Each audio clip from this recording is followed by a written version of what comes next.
Hey everybody, welcome to another round of Canje Plays, and I am way off. What? Oh, oh, because it's that way. It's supposed to be, wait, that way. There we go. Ah, there. Okay. The camera's like weird. Anyway, hey everybody, welcome to another round of Canje Plays, and today we'll be getting back into role player adventures from Thunderworks Games. So, ooh, this game is fun, and I've been thinking about playing it all week, so I'm looking forward to it, even though I'm super pumped and excited for the arrival of Final Girl that came in. So let's see what we got. Hey, Tara, what's going on? Good afternoon. So excited this Saturday we'll be starting my new job. Awesome. It's not much, but it's something. Just don't say your job is not much. You have a job, which is fantastic. Congratulations. Yeah, it's don't belittle your accomplishment. It's awesome that you got that. So congrats on that. Congrats on your job. That's awesome. So we are going to get into role player adventures. Adventure number 4, the Eye of Ulos.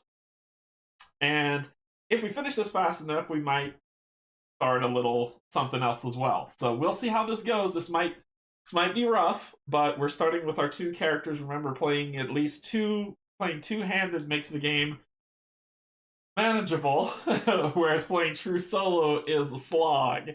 So this ought to be really good. This ought to be really good. So I want to start by saying thank you to my Patreons. I appreciate you so much.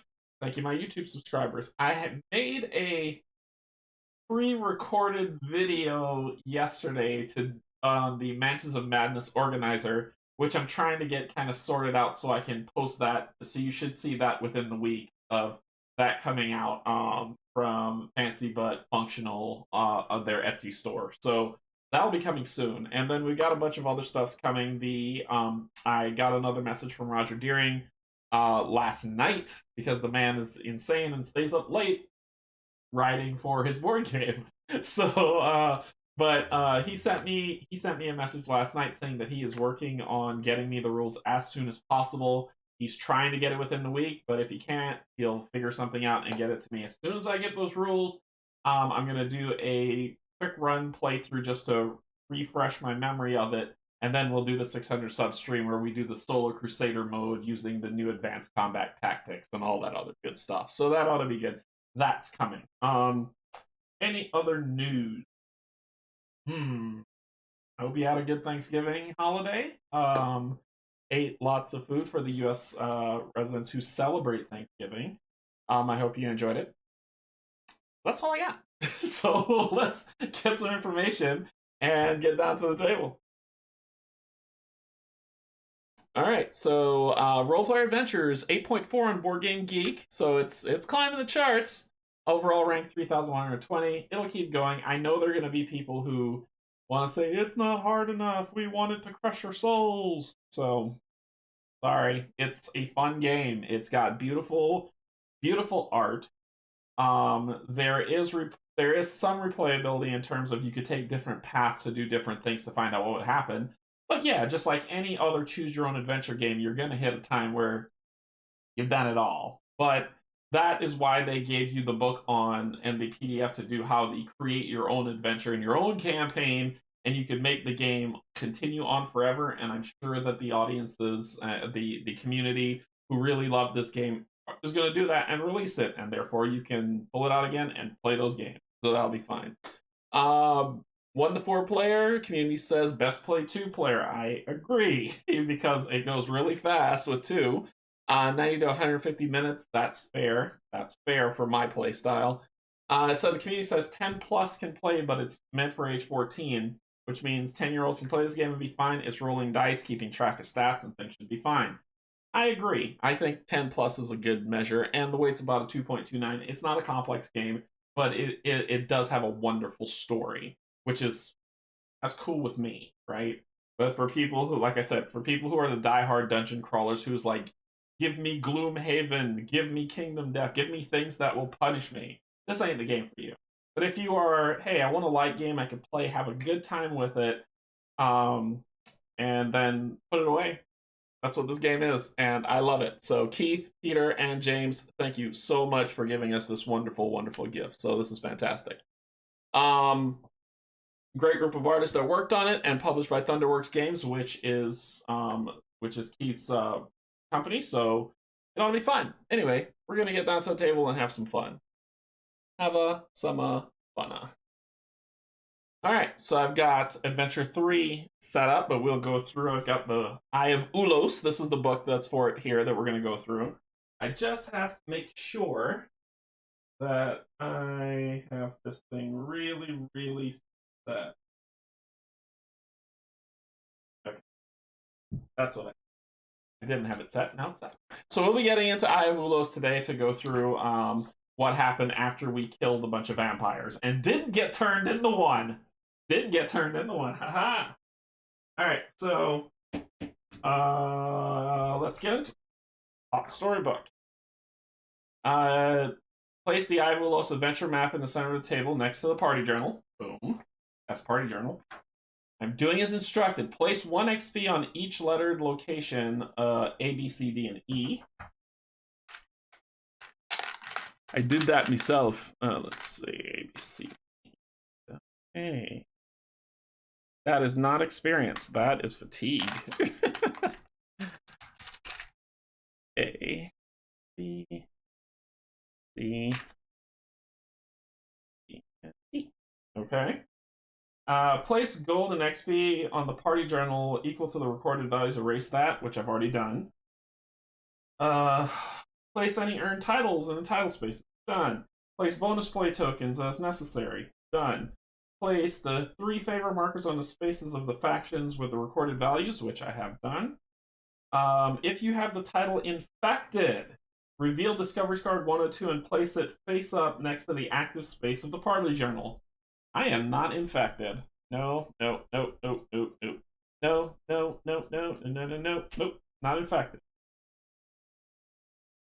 So cool. Character sheet. Place each player character player's hands of cards in their hand space, which is here. Place each player's class card face up in the class ability, and fill each attribute row, which that's what I was holding out for all this. So, fantabulous. We're gonna have a good time. Hey, hey, hey. All right, so 3, 2, 2, 2.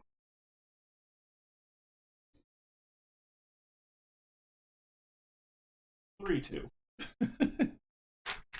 It's like a Konami code. 3, 2, up, down, down, left, right, left, right.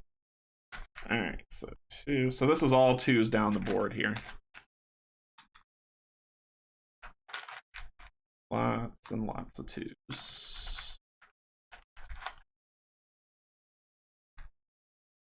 Yep. And maybe a little too even keel. All right, so there we go. Okay, fill each attribute row to its maximum. Encounter tokens. Place the 1 to 4, which is what you see here, encounter tokens in your hand, shuffle them up, and put them on those areas that are there. So let's see what we'll get.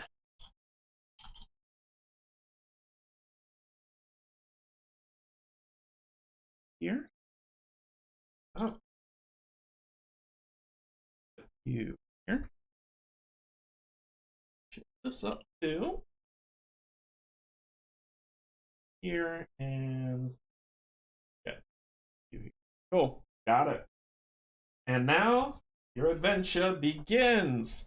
After a long night in Undercity purging an outbreak of vampirism, you return with Commander Zalek and find the capital is in a state of unrest. An explosion shakes Terran's arena, and you hear screams spreading through the streets. While your commander fears a Dragul assault, you know a different group is behind its violence. Surely the Starlight Door are carrying out their plot to attack Sebek. I gave those people my fruit cup, man. Suddenly a second boom shakes the city. Streaks of purple energy crackle in the sky, opening an interplanar rift to strange heavens and the red moons of another world. Your commander turns to you.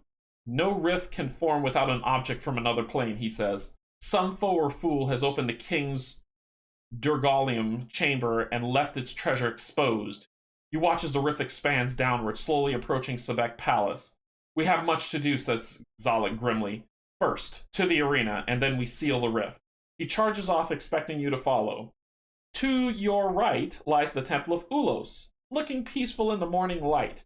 You remember the temple was circled heavily on the Starlight Door map back in Undercity. Place your party marker at location A and read entry A. Location A and read entry A.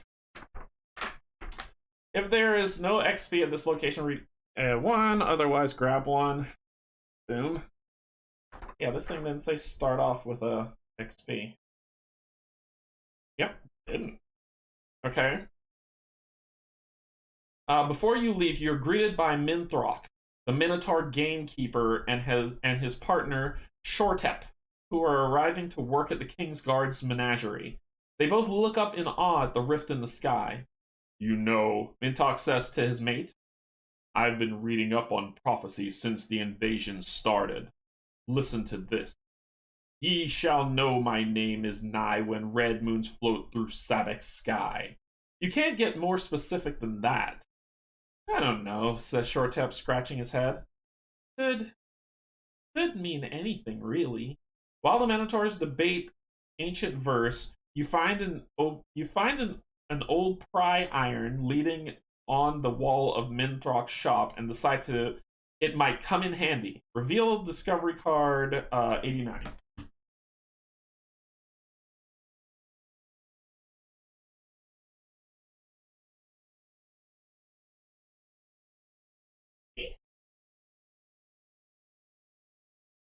Got an old pry bar.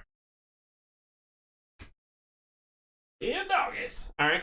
Shuffle the familiar deck and reveal 3 cards. Place them face up next to the adventure map to create a market. Okay. This has me nervous.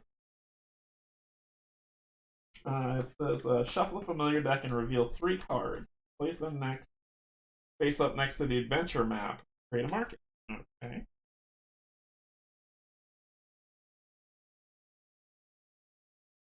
1, a warthog. When I was a long-tailed weasel. And oh, you know I gotta get honey badger. Honey badger. Okay. While at location A, you may buy cards in this market for their price. If your king's favor is 2 or higher, the price of each card at this market is decreased by 2 gold.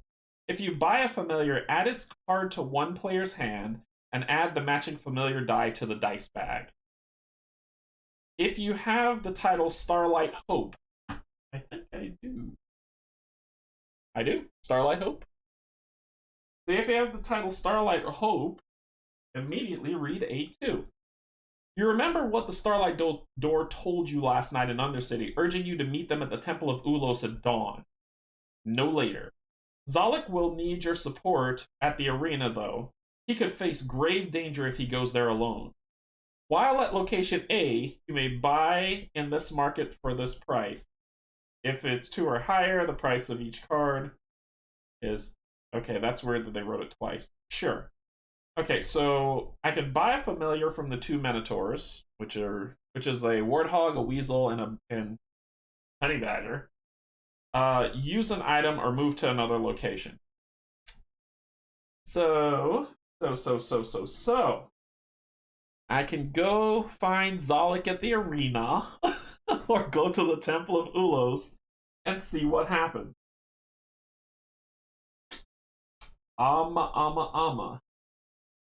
I don't know which to do. The Starlight Hope wanted me to go. If I betray Zolek, he's gonna be pissed.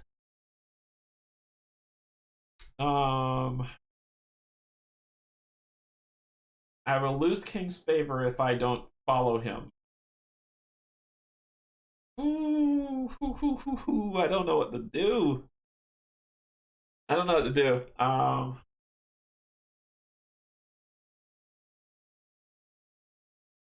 lose. I know I'll lose King's favor if I don't follow him. I'll have to fight something, then I'll get to the temple. It says I have to get to the Ulos temple. It might not be time. I'm gonna go follow my general. Oh, captain, my captain. And I move here to reveal 3. So encounter. Sorry. I have it was 4-3. for free.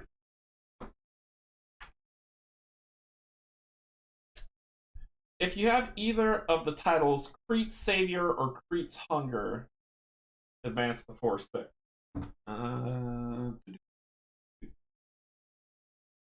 Crete's Savior. I have Crete's Savior. If you have the title Crete's Savior, go to 4/6. Okay, 4/6. In an alleyway, you see a wraithborn noble stumbling about in colorful tights and scarves. When they stabilize themselves against the wall, you recognize Crete, whose countenance has transformed since you saw them last. In fact, they do not seem well at all. If you have the title Crete's Savior, 4/16. Baby. You approach Crete and find that they stink of alcohol, apparently stone drunk. Crete is talking to a pig tied to not this pig again, a pig tied to a post. You notice the animal has a black spot in the shape of a swan. When you draw near, Crete turns their attention to you. After a moment, a look of recognition crosses Crete's face, and they roll their eyes in disgust. "Look, pig!" shouts Crete, poking you in the chest. "These ones, these King's Guard. Yuck." The pig looks at you with curiosity, or is it recognition?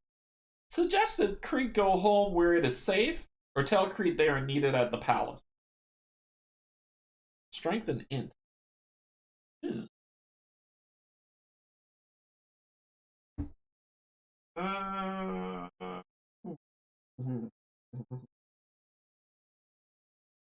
I don't know.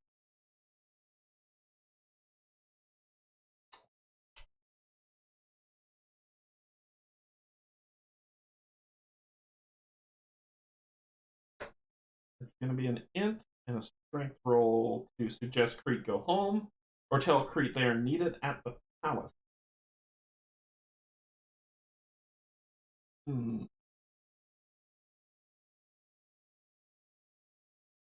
Don't know.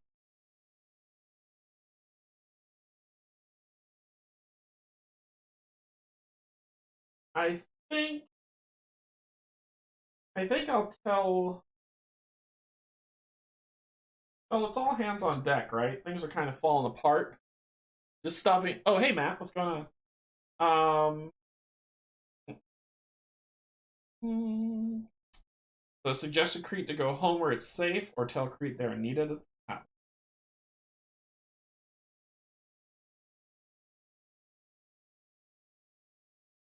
gonna suggest. I think Crete was that idiot who was in the Undercity, so I already beat him up once. I'm gonna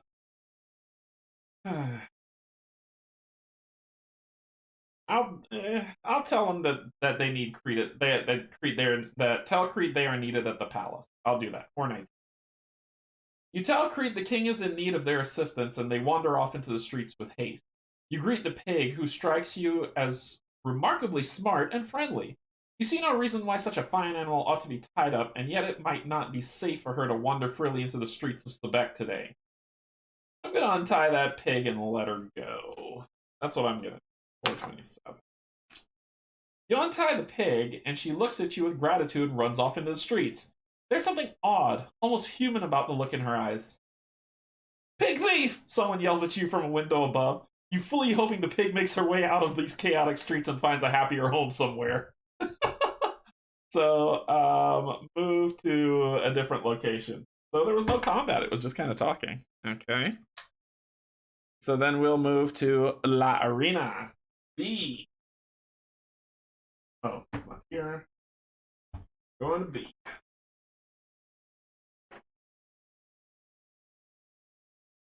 Karen's Arena. If there is no XP at this location, move. Otherwise, collect the XP. Got it. Okay. If you have the keyword temple, B2. Otherwise, continue where he's. As you race towards the sounds of chaos, the rift above the palace splits open further, revealing the swirling sky of another world. There's no telling what might happen if it grows wider.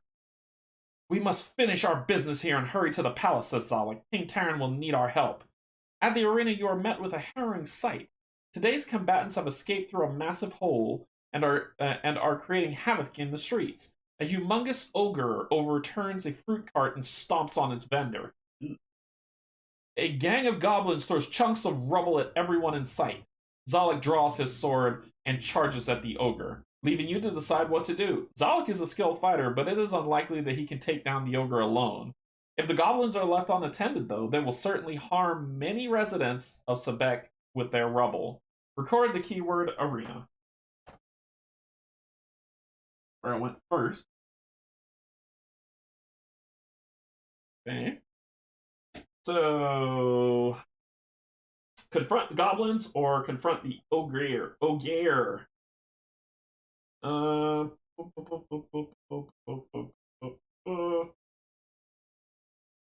I'm going to. He's a skilled fighter. He's a commander. He doesn't need me. I'm going after the goblins. So I'll confront the goblins B3. You leave the ogre to Zalek and approach the goblin gang. One of them throws chunks of debris while shouting taunts at you. Underneath the rubble, you can make out the arm of their fallen friend. It seems the others are working to free him. Oh. What happens if I use the pickaxe? Or the pry iron, or whatever it is? This is gonna suck if I help this guy. I think they're throwing to protect their friend. They're in the arena. It just makes sense. Um, let's help them dig out. So this is strength and con. B8. You raise your hands in a sigh of peace. Let us help you dig him out, you call. The goblins seem confused at first. When you sheathe your sword, they see you mean no harm and wave you forward.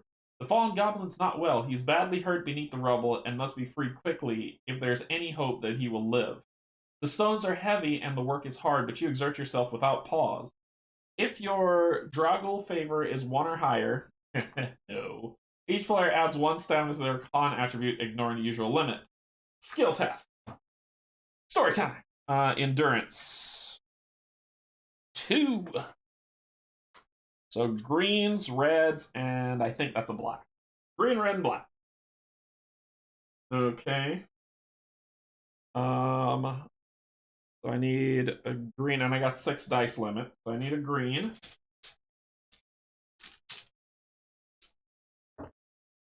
I need another green.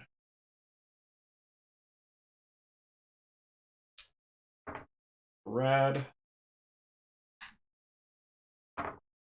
And I need a black.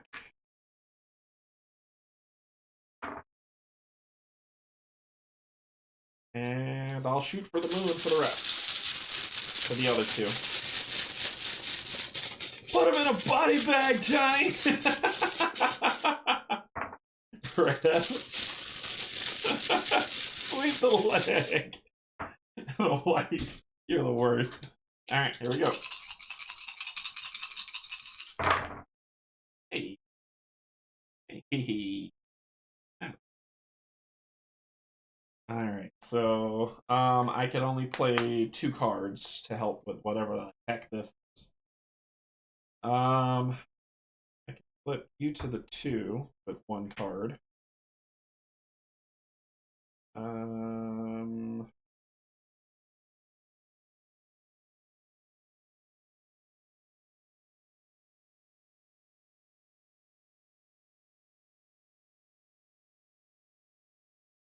Unless I can make that one a color, I'd try to see if I could reduce that by 1.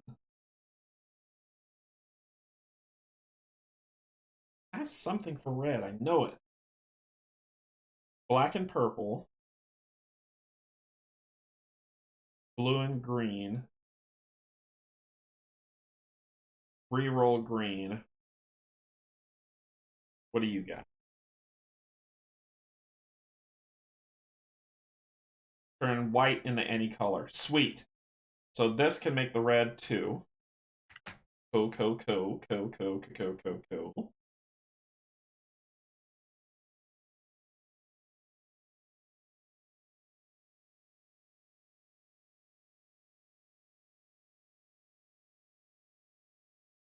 And I can add a die of any color there.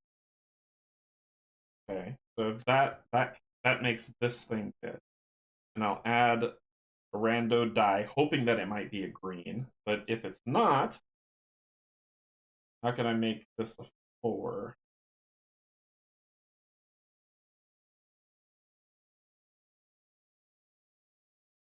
Here's red ticking down 1, so that'll turn that 5 into a 4. Wait. I had a thing to decrease black. Decrease black by 2. Decrease black by 2. 6, 5, 4. That'll take care of that. So then I just need to turn this into a green. I need to turn it into a green.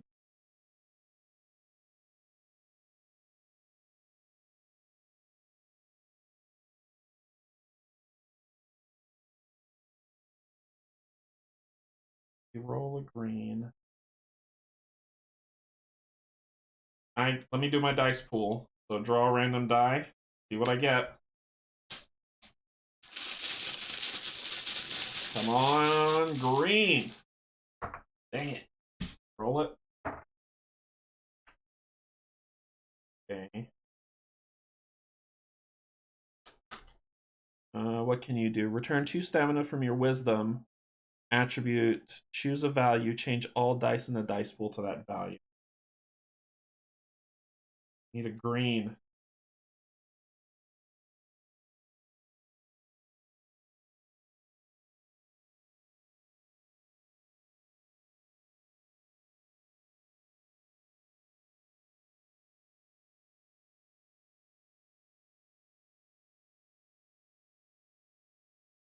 I just need a green and I could probably make it work. So I could turn that white into red. And then let me make sure it says random or whatever color I want. Let's see. Any die, card icon. Card icons are found on the cards that have the players use these effects to manipulate the dice in their dice pool. So add any die. So it's not a random die, any die. So I'm going to add a green.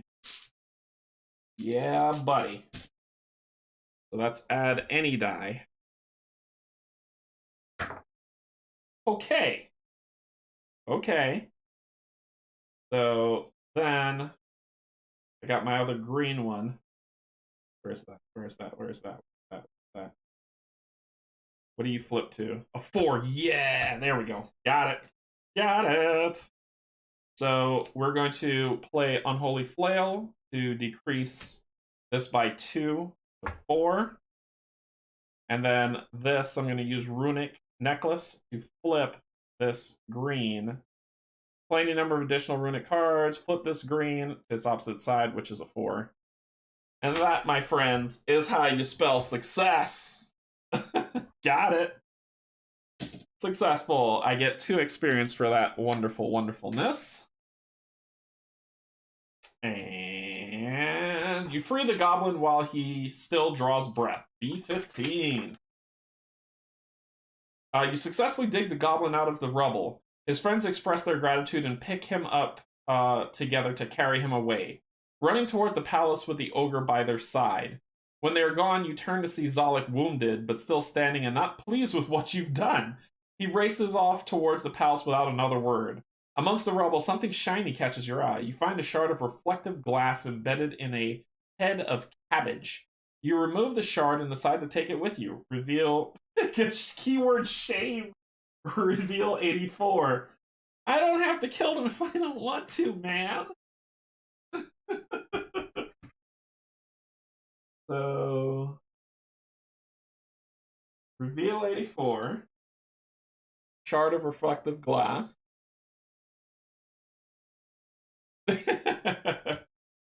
And record the keyword shame.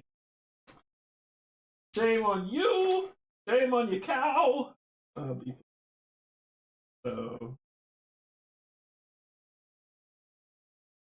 And increase my Dragul by 1. Okay, so We can use an item. So let me try to use the pry iron here. 89.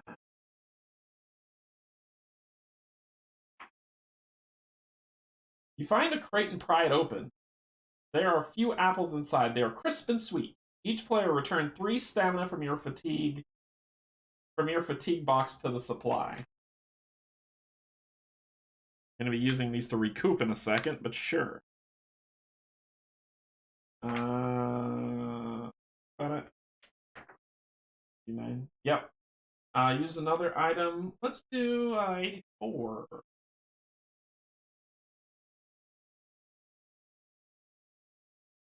Gazing through the shard of reflective glass, the world looks more colorful somehow, more alive.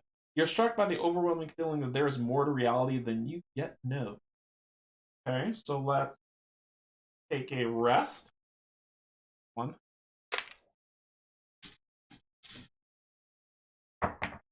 That is my fault.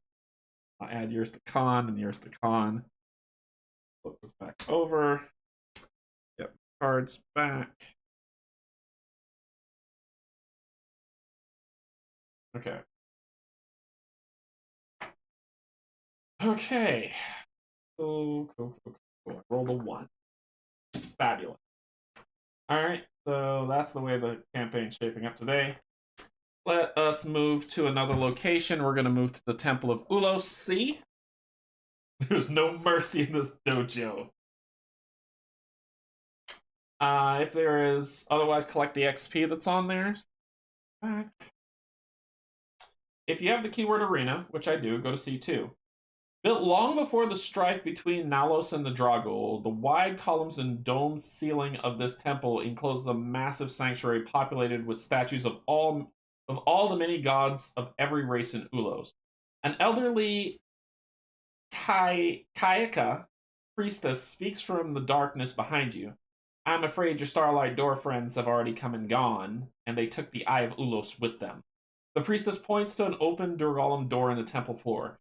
Traces of blue energy linger in the air above. A cold breeze blows beneath them. With the Eye of Ulos, they can open a rift to Iktel, Plain of Froth. Meanwhile, King Terran has somehow managed to open a rift to Afril over his own palace. May the gods save us all. The priestess wanders off, mumbling to herself beyond the columns of the temple. You see gigantic bats circling in and out of the rift above Sebek Palace. Alone in the temple, you find a focusing lens at the base of Kint, Satyr Satyr God of Wine. It seems someone was studying this idol closely. Discovery 76.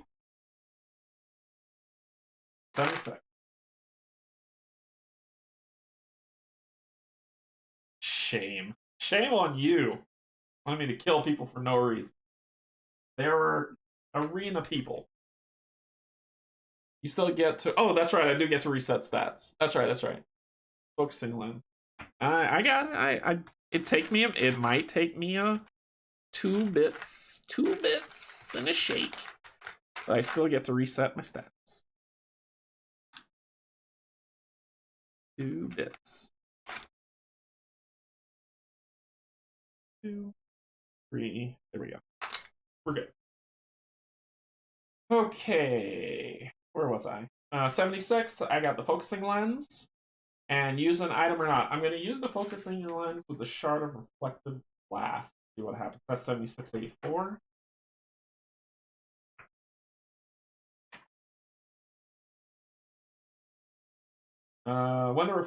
With the reflective glass, you're able to direct light through the focusing lens. It creates interesting effects when aimed at the jewels that ornate the statues of the gods. Aiming at the ruby in the chest of Autok, or god of stone, you send a spray of red beams across the whole temple. Okay, what about the shard of reflective glass, 84? You hold the shard of reflective glass carefully in the reflection. Each statue seems to move subtly, their eyes and facial expression adjusting ever so slightly as you turn your attention to them one by one. Kint, the satyr god of wine, looks down on you and smiles. At the base of this statue, there is a golden chest. When you look without the mirror, the chest is not there. I wonder if I can use that in the pry iron. 9. Looking through the reflective glass, the statue seems alive. Continue to C63. You back up to the satyr idol of Kent, god of wine, who smiles at you and points to a golden chest at his feet. You wedge your pry iron into the chest and pop it open. A shower of silvery light pours forth and fills your heart with joy and confidence. Reveal rare card 35. Hey now. Rare card 35.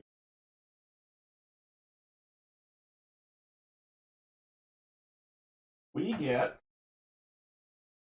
emboldened. See if I can make it. Add 2 stamina to one of your attribute rows from the supply explore, ignoring the usual limit. New card. New card. Add 2 stamina to one of your attribute rows from the supply, ignoring the usual limit. I think he thinks me gonna give this to Willa. I think she needs it more than I do. Then I'm going to use another item, so I use this and this. What about reflective lens? 70. Nope, nothing else to do here. I think we're good. I think we found what we needed to. Okay, so they came and gone. Did they? All right, let's head up to the palace gates. We're gonna go this way. Count of 4. 4-4. A 4-4. A 4-4. If you have any of the titles hated by trolls, trolls foe, or trolls ally.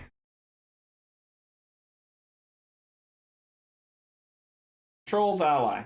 They got the trolls ally. I'm gonna get kicked out of the King's Guard. So we've got trolls ally. So it says read. Let's see. Read for 5. Beyond the corner of a rubble-strewn street, you hear a tremendous crash. When you peek around the building, you see a gigantic mass of green skin and flying debris. If you have the title Troll Foe, go to 460. Otherwise, go to 48. Here are Urka and Songa, 2 giant trolls you recognize from Jolev, tearing apart the street around them, doing as much damage as they can. You cry out in surprise and they turn their attention to you. If you have the title Hated by Trolls, 409, otherwise 410. The trolls seem delighted to see you and stop their destruction to approach you with open arms. Urka reaches into a large leather sack and pulls out some of the loot they've gathered. She hands you some coin and the trolls linger for a moment. Songak points to Grin Taker, the sword they gave you in the shadowy cave near Jolev. She smiles, trusting that you've put their weapon to good use since they saw you last. The trolls bid you farewell and return to their destruction of Sebek. Gain 3 gold. Oh. Alright, Matt. See you later. Do we want to rest or move to the next location? We're gonna move to the next location. The Palace Gates. Okay. I'm gonna get fired. D.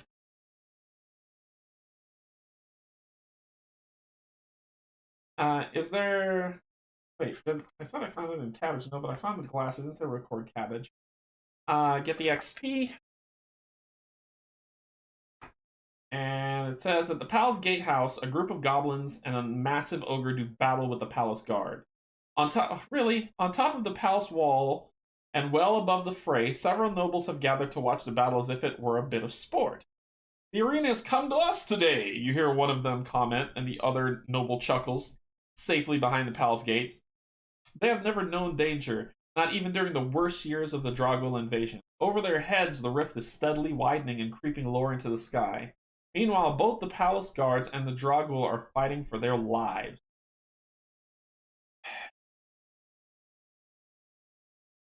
I must choose. Join the palace guard and fight the Dragul, or join the ogre and goblins in their fight against the palace guard. I'm gonna join the palace guard because that's what I need to do. Even though I've helped them Jerks. Alright, so D14.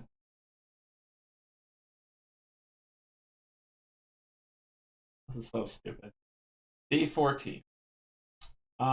You join the guard in attacking the Dragul. The ogre lets out a tremendous roar and brings his fist down upon you. The goblins leap about, tearing at you in a frenzy.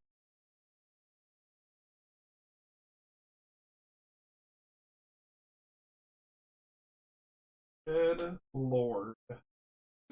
Good lord.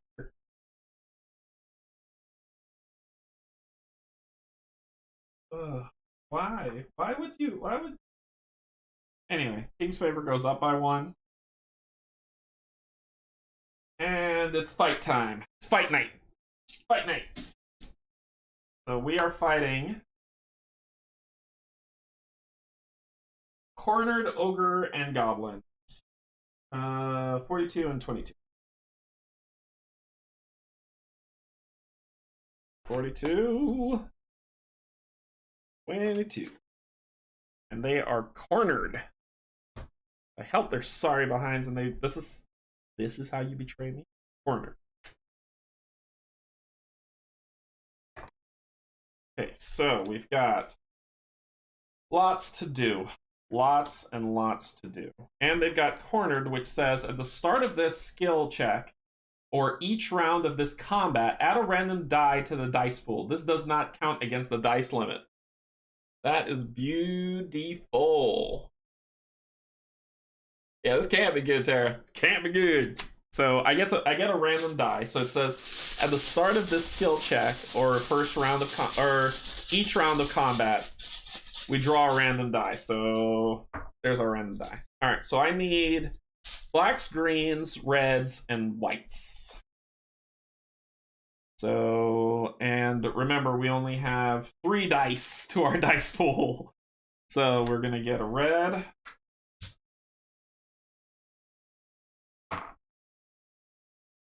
We're gonna get,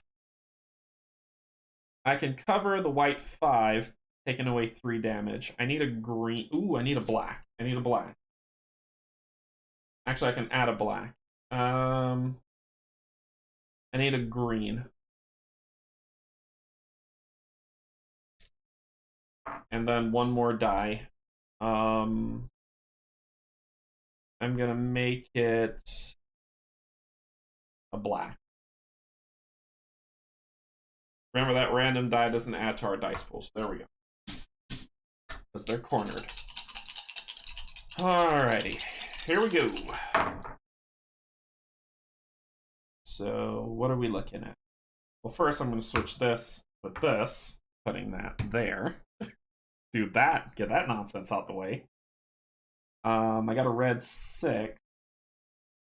So this just 6s and 5s and 1.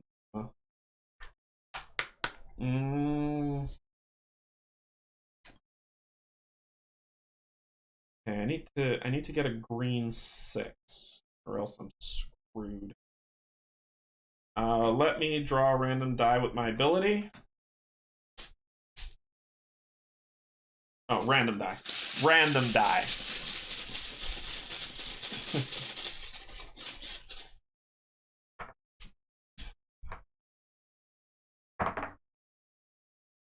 Okay, so I could spend 2 to turn everything into a 6. Wouldn't be actually, that wouldn't be a bad thing. So I'm going to spend, it says remove 2 from wisdom. Return 2 wisdom to the supply. Turn to pick a number and switch every die to it. So 6, 6, 6. Okay. That's this ability. Then let's cover the things that are gonna suck. You and you, that's a 4 hit. Suck. Let's not let that happen. Probably would have killed me. Alright. Then what else can we do? I can mitigate some more. I can make that red go down 1 to a 5. Which is what I'll do. I'll tick this to a 5 and put it here.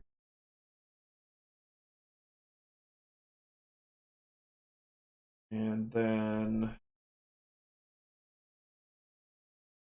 I can add a black die and pray to all that's holy that it's something that I can use. Or I can flip that 6 to a 1 and cover that 1 damage. But I need a black 5, actually. What can you do? Can you add any more dice to the dice pool right now? You can. I can add a die to the dice pool. Any die that I want. And roll it to see what I get. I should have done this first before doing that. I can convert that white into any color. Which would be cool to convert it to a 6, any color, which would kill them, and I don't have to take 2 damage from them. I'll be taking 4, 5, 6, 7, 8, 9 damage. Shoot! So let's worry about him. Taking 2 damage from them doesn't bother me. Let me get a die that I want. Any die. Black.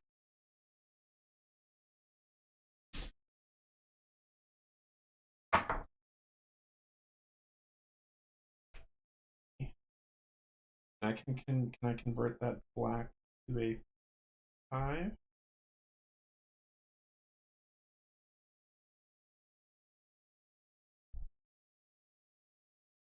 I can make any die a 6. I need to make it a 5. I can add 2 white dice. Flip a white die. Ooh. Yeah. Let me spend this to flip this to a 1. Put that here. That's my 2. You've got something for black. Always bet on black. Increase a purple die by 1. A black or purple die by 1 or 2. So I'm going to do that. Discard to flip this to a 5. Not take 2 damage. Round 1. Not bad. So round 1, we're going to take 4, 5, 6 from you.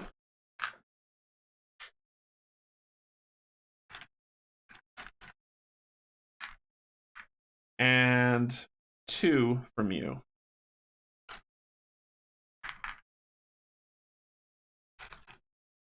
Okay.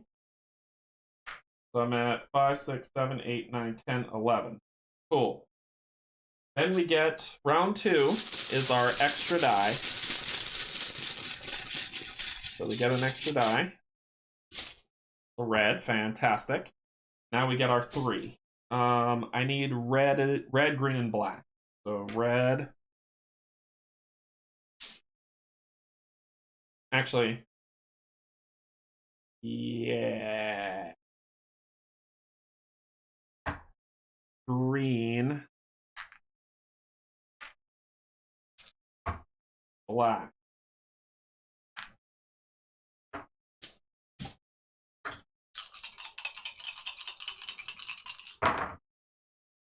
Okay. Okay. So there. You flip to a 5. And I need you to be a 6. So we gotta see what we can do to make this work. Greens, I can flip you to a 3, or I can re-roll you. Can add a black die. Right. None of them are a 1.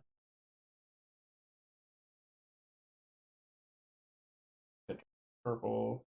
Decrease the die by 2. I need to increase it by 2. What can you do? Man, using your ability right now would be great. I could re-roll that red.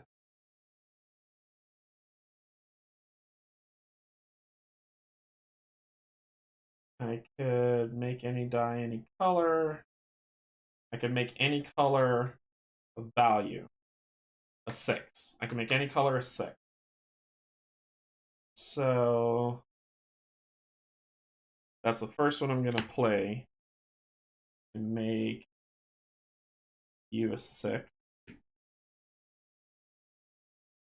And what can I do about it? I can re-roll. And it says play any number of additional chain cards to keep doing it. So I got 2 re-rolls just in case, but let me see. Change a die in the dice pool to the same value as another die in the dice pool. Ooh. Add 2 whites. No. Black.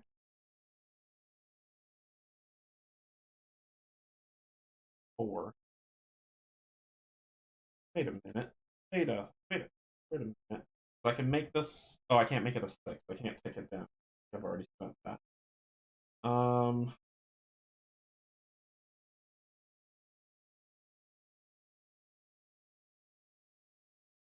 I got my re-rolls in there just in case, but let me see something. I can flip you. Oh, there it is. Got it. Sense Evil. I play Sense Evil to flip a black or red die. Flip the 5. And we won. Ta-da! So, let me read, because last time I started picking up experience and it was like, don't do that. So it says, victory, you slay them all, D8.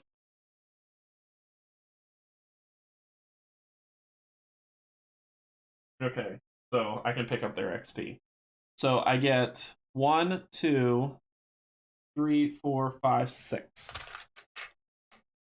2, 4, 6. They have been beaten. They have been slain.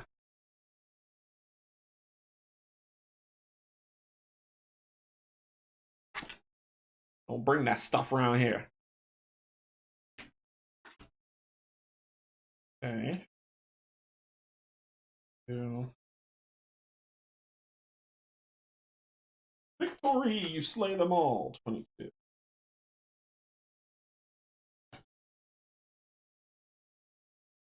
Epic. I just had to make sure I had the right cards. Alrighty. Okay.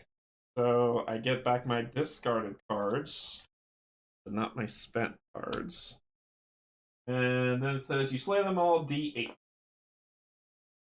The threat to the palace is over. You have slain the last of the Dragul who escaped from the arena, and Sebek can return to peace. You hear polite applause from the nobles in on the battlements above, and the palace guard gives you their sincere thanks. Just as they are standing aside to let you pass into the palace, a wave of dizziness sweeps over you. The rift in the sky above opens wide and races downward, splitting into the palace itself. The nobles scream and run wildly. Strange, translucent gray figures emerge from the rift and walk onto the palace grounds. Without hesitation, the guards abandon the gate and run inward to arrest these visitors. Come with us, they call to you. For the king! For Nalos! If you have the keyword shame, go to D18. I do.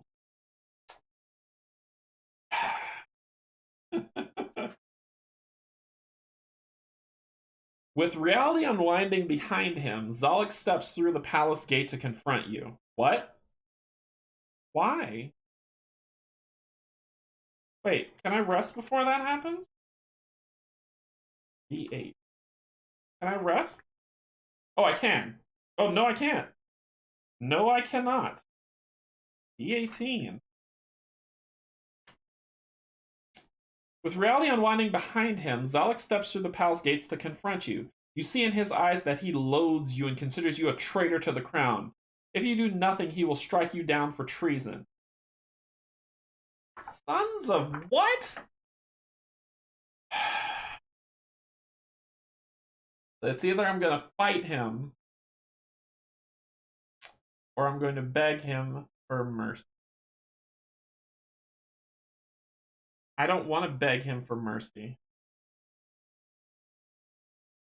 But I don't want to kill him.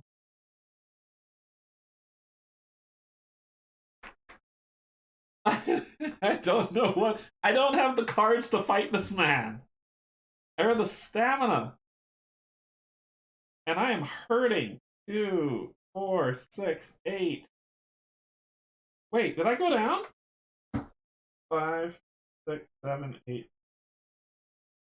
Oh, okay. 6, 8, 9, and 5. I thought that was a 10. I was like, no, I didn't die. 2, 5, 6, 8, 10, 12, 13. 5. I I have to ask him for mercy. I can't fight him. I will be destroyed. I will die. I can't take another hit without a rest.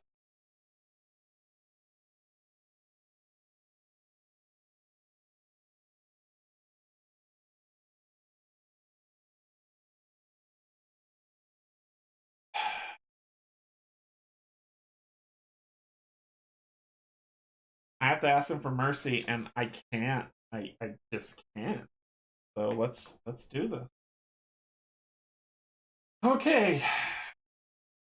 We're not fighting Zolok. I won't do it. I won't do it. Ask Zolok for mercy. You drop your weapons and place yourself at Zolok's mercy. He is not known as a forgiving commander. He approaches you with the point of his sword and looks you in the eye, searching for signs of true remorse. If your king's favor is 2 or higher, each player adds 1 stamina to their int attribute row, ignoring the usual limit. I don't need it in int. I need it in con. But this is what we're going with. Skill check. Introspection 2. Yeah, I there's no way. So I need int green. Okay, so we're going 6 dice. So we'll get 1 to be purple, because I think that's purple. We'll get, I have 0 greens. We'll get another purple. I can't even do a stinking red. Or blue. Is that blue? It's blue. Because it's an int con. 2 blues. Sorry. Stupid can't see-ness. I need a white. So I'll do 2 whites. Get a white here. Then I need a red. I don't know what I'm going to do about green.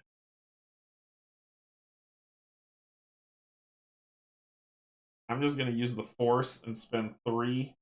1, 2, 3. 1, 2, 3.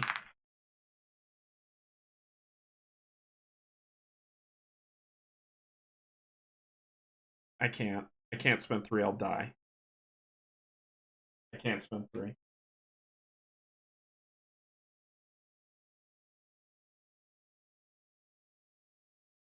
I'll die if I spend 3. So that's what I got, and I just gotta use the force.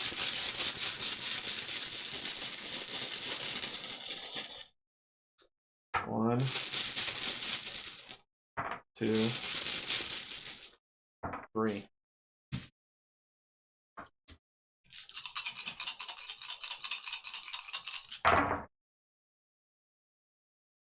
What do we got? So many colors I don't. Okay, so this is re-rolling a green.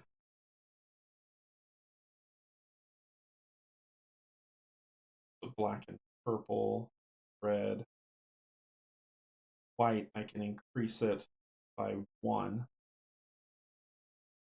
So I can cover the white die.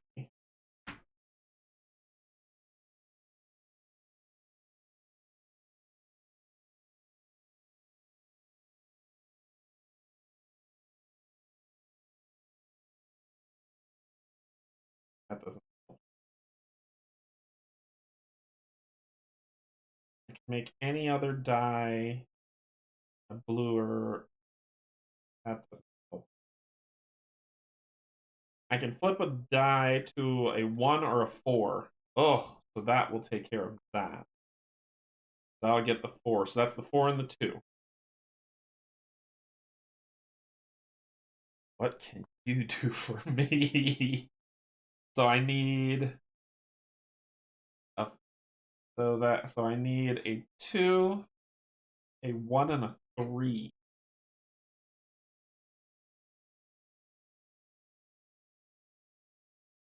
Make a white in any color. That would be the 3.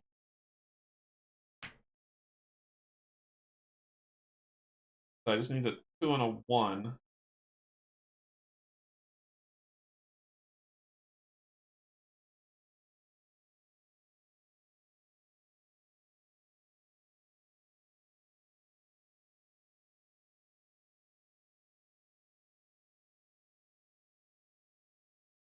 Change a die in a die pool to the same color as another die in the die pool. That's a one-time burn. It make the 3 happen.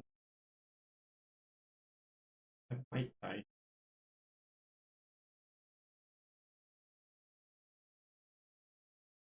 Or I can flip a white die. Ooh, I don't think I'm gonna pass this. So if I spend these 2, I'll make that blue 1 a 4. This one will make that a 2. Which leaves 2, 1, and 3. I hate that I can only play 2 things. Oh, and I also forgot I have a thing here for 4E. It's at the palace. Let me make sure I remember that.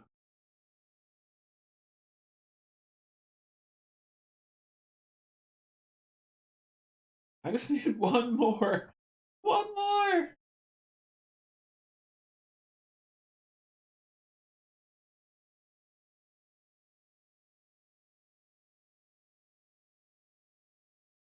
Can't do anything else. All.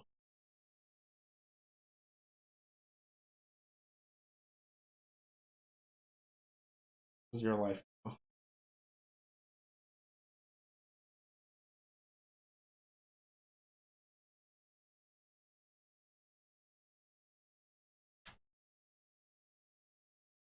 Like decrease a blue by 2. That would work if I could play an extra die. So basically, this leaves me with these 3. So decreasing the blue would take care of that.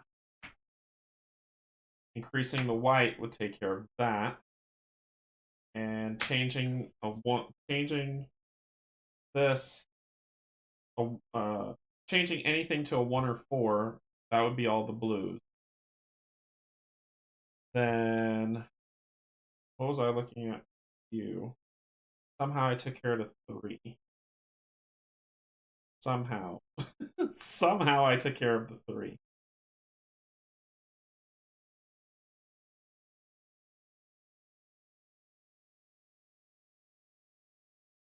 Oh, flip this. That's what it was. No, that wasn't it. So this would have. I would have taken care of that.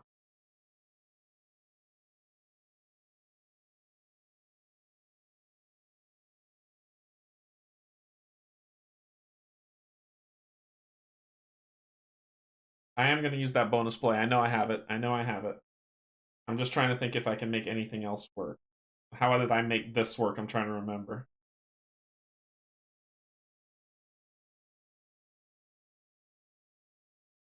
Because if I can make this something, I can play a decrease card to be okay. Because I can flip this. If I flip that 6, if I flip this 1, it'll be a 6. If I flip this, it'll be a 4, white 4, but I don't need a white 4. Alright, so I need to think about this again because my brain just shut off. Alright, so I got an extra dice play, so I can make using quarterstaff, I can make this 1 a 2. We got that. I can make any number a 1, I can make any die a 1 or 4. Or, which is what that says. Let me make sure I read that right. 1/4. A divider, which means or, using the separate multiple effects on the same card. So flip a die to a 1 or a 4. So I can flip, decrease a blue by 2 gives me, and I'll put them in order. So this will give me the 4. That's decreasing a blue die,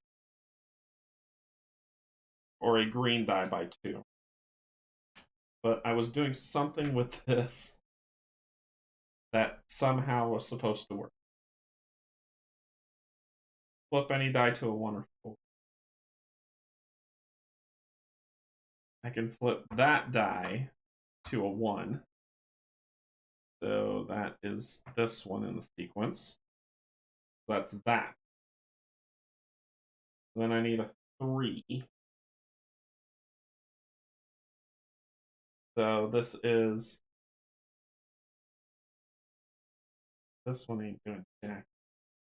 So I've got the decrease to 4, flip to 1 or 4, which I'm going to flip to a 1, and I've got a raise to a 2. Okay, so that is the 4, the 1, and the 2. I need to work on the 2 and the 3. So this 2 turns into a 5.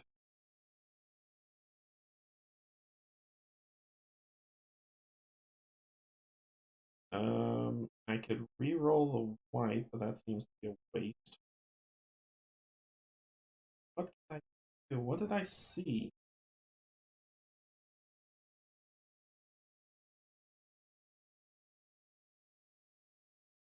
This could increase that blue to a 2.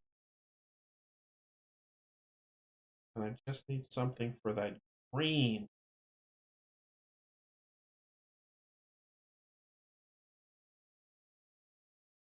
The black or red. Change a die in the dice pool to the same value as another die in the dice pool, which would be this burn to win. But it's a one-time burn. I would be losing it forever! But it would be a success. The things I have to do to win. Okay, I'm gonna burn this here.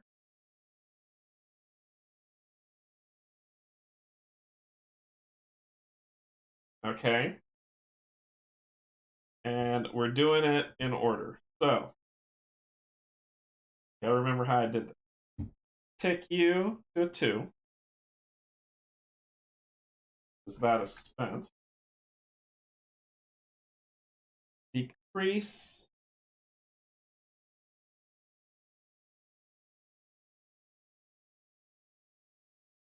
Decrease the blue to a 4 by 2. So 5, 4.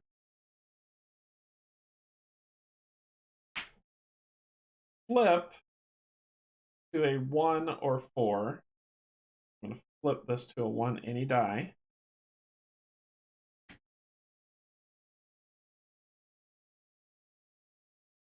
Tick up a blue to a 2. And Pendant of Duality, change a die in the dice pool to the same value as another die in the dice pool. So I'm going to change that 2 to a 3. Oh, but I lose this. I lose this beautiful card. It's a rare card and it's gone forever. Once per story. Actually, is it once per story? Or is it one? Do I get it back? This card can only be played once per adventure. Oh, so I do get it back. It's just gone for the rest of this adventure. Alright. So I'll put that here in the saved, since I won't be able to use it again. And we did it. We get 2 XP. Yeah, hopefully our rest is coming soon. Hopefully. We get 2 XP for that. 2, you should have given me more than that. He shows you mercy, D23. With reality unwinding behind him, Zolek steps through the palace gate and calls you toward him. Look around, he tells you. Our world is threatened by a danger it has not yet seen in many thousands of years. We must all join together. Zolek is cut short when a fell creature swoops out of the otherworldly rift and snatches him up by the shoulders. Come on! With a piercing cry, it flaps its leathery wings and carries your commander through the rift and into the red sky of another dimension. You watch him disappear into that strange and distant world. Reveal title 37. Come on! Come on! Ugh. Stressing me out.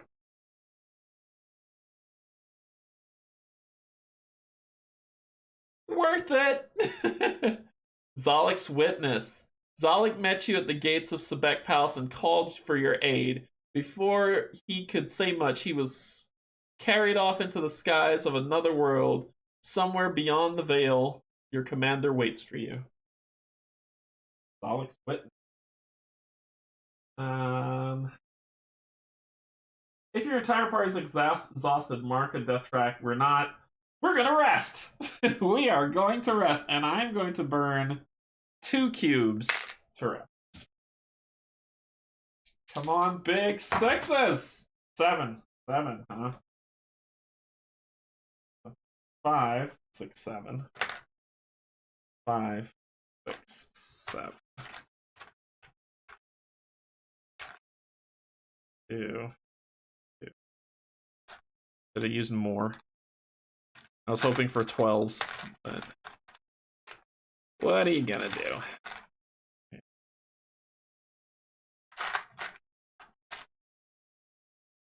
One and one, and flip. All my cards back.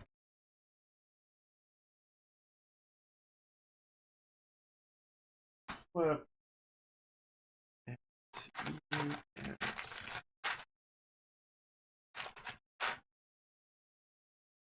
3.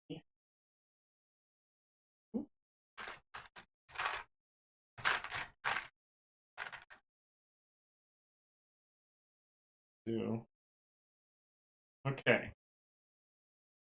All right. All right.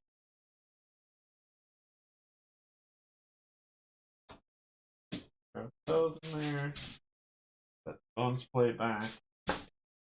Because we needed that. We needed that. Okay.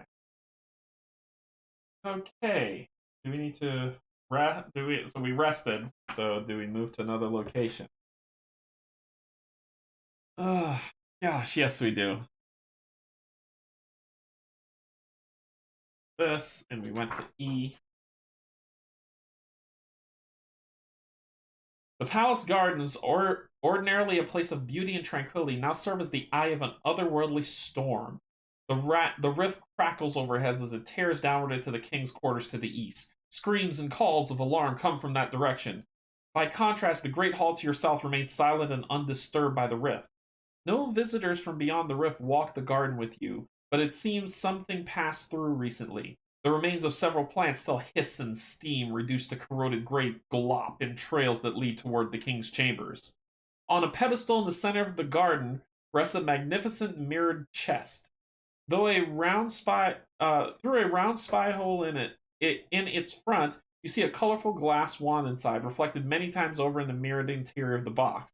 The royal gardener, Mindel, an elderly elf woman, whistles while she tends to the garden. Reveal discovery cards 9 and 33 and place XP on each.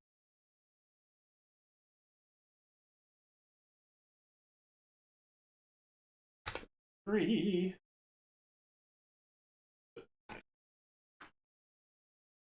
New location. So this is Farron's chamber, which is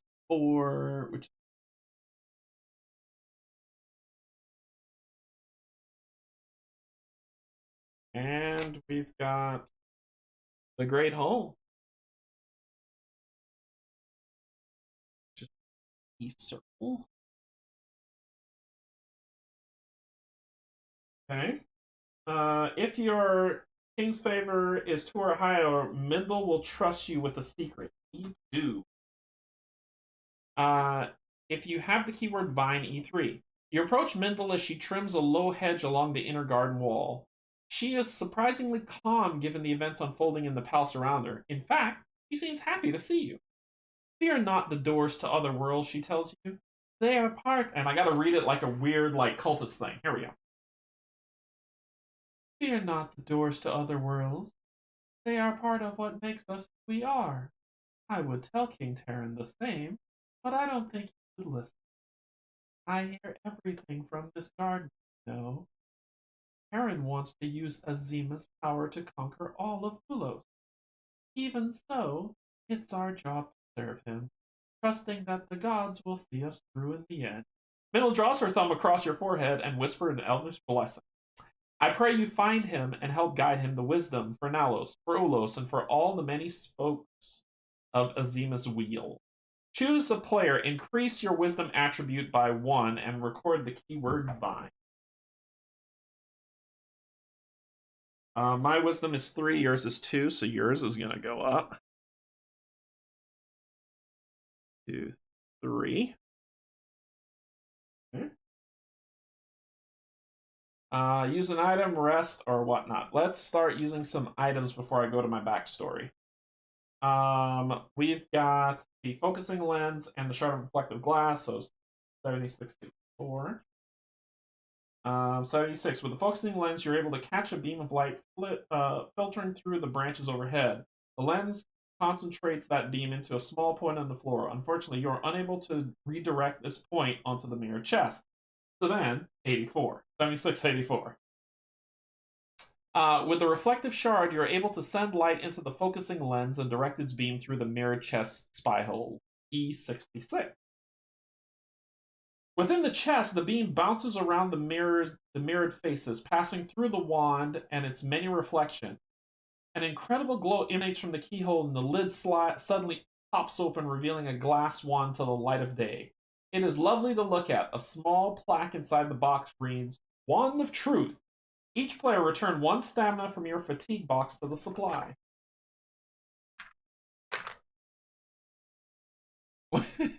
When can you? I know. I need to get back to a shop. I don't have enough to buy anything yet. So, reveal discovery card 67.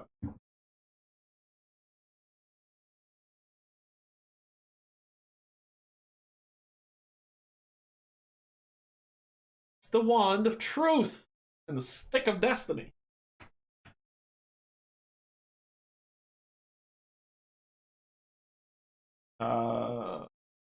Move to another location. Not before I read my backstory. This is 4E for the attrition.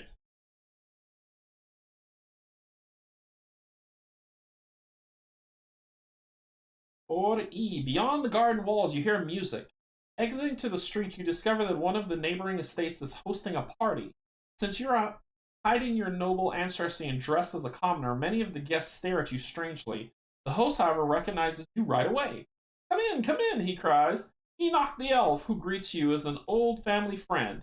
He is a flatterer, always complimenting the rich and powerful in the hopes of currying their favor.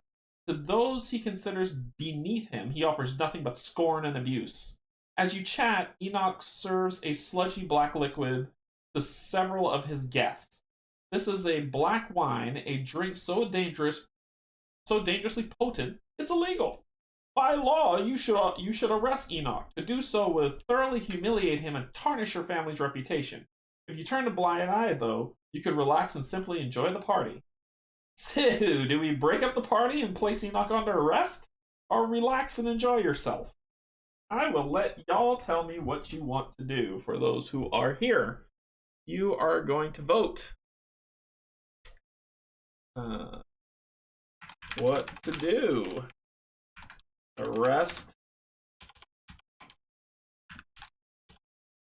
Enoch or enjoy the party. So let me know what you want to do. Oh, nope, I didn't want to do that. Ask community. Nope, nope, nope, nope. That. Then ask community. Almost added another option. So, yeah, I'll get a drink of water. And I'll make a decision if nothing pops up.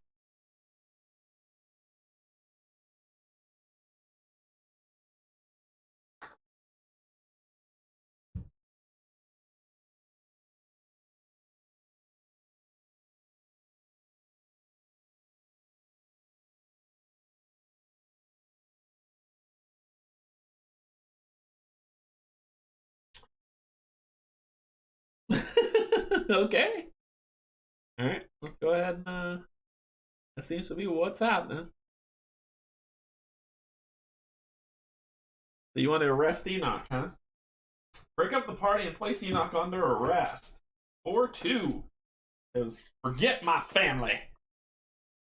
Attrition player. Move your alignment marker. Here. I am lawful good. When you place Enoch under arrest, it's as if he becomes an entirely different person, dropping any attempt at charm or wit. He instead hurls insults about both you and members of your family. The partygoers, shocked and embarrassed, scatter. Only Enoch's servants remain. Several of them are unable to suppress a smile as their employers are escorted from the room. When you hand over Enoch to the palace guards, they take the confiscated bottle of black wine to an enormous back room filled with confiscated items. If you see anything that might come in handy, take it, one of the guards tells you. Reveal a random weapon card from the weapon deck and add it to the patrician player's hand. Okay. Weapon. Then it says mingle. So then I get the secret that I'm supposed to, and then I can move to a new location. Then I must move to a new location. So this is done. I will mark that off here. Okay, next chapter I've got stuff and then nothing until chapter 7.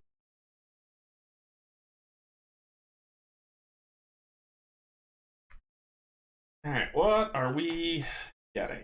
Random card. Ancient Tome. Wait, that's me. Okay. Then we continue on with our story. So it said I must move to another location.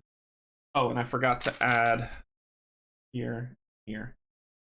Hmm.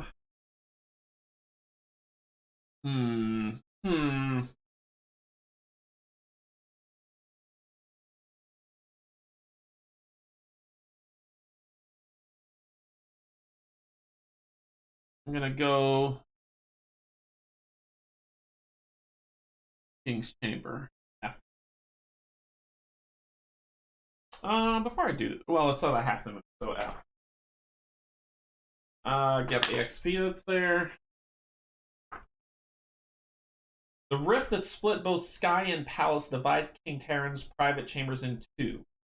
On one side, members of the palace guard surround their halfling king, who stands on his bed with a pack on his back and no crown on his head, as if prepared for a journey. He holds a jar of gray matter in one hand and a Duragalium tuning fork in the other. Across the room, translucent gray figures walk across a purple stone archway from another world into the king's chamber, while gigantic brown bats circle the air behind them. The gray figures touch everything within reach, dissolving objects as if pouring acid from their fingertips.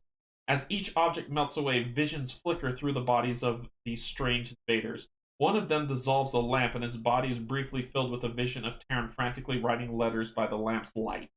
Another creature dissolves a pillow, and its chest lights up with a vision of Queen Amalia, Terran's late wife, laying awake at night. The figures approach the palace guard and reach out towards them. Record the keyword grief.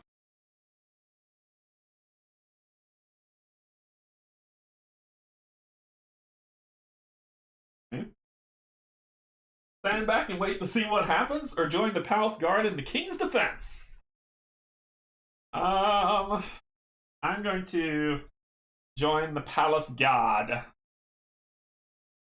For the king! That was the last thing that Terran said. Not Terran, Zalek.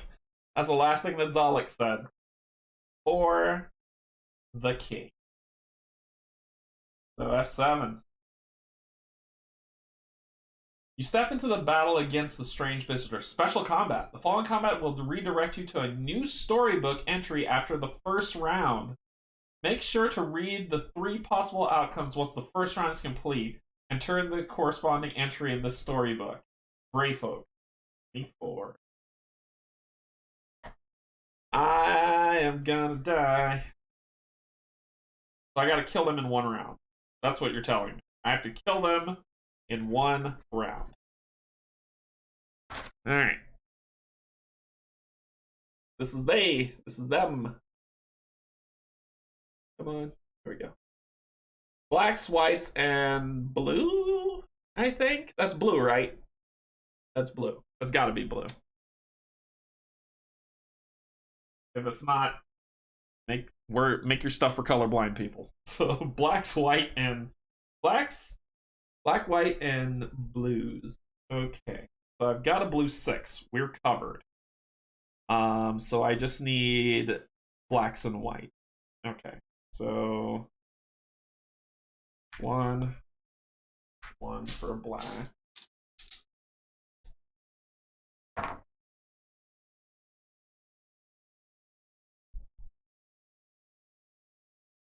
One for white. And I know I can convert stuff to white, so I'm going to get another black. One.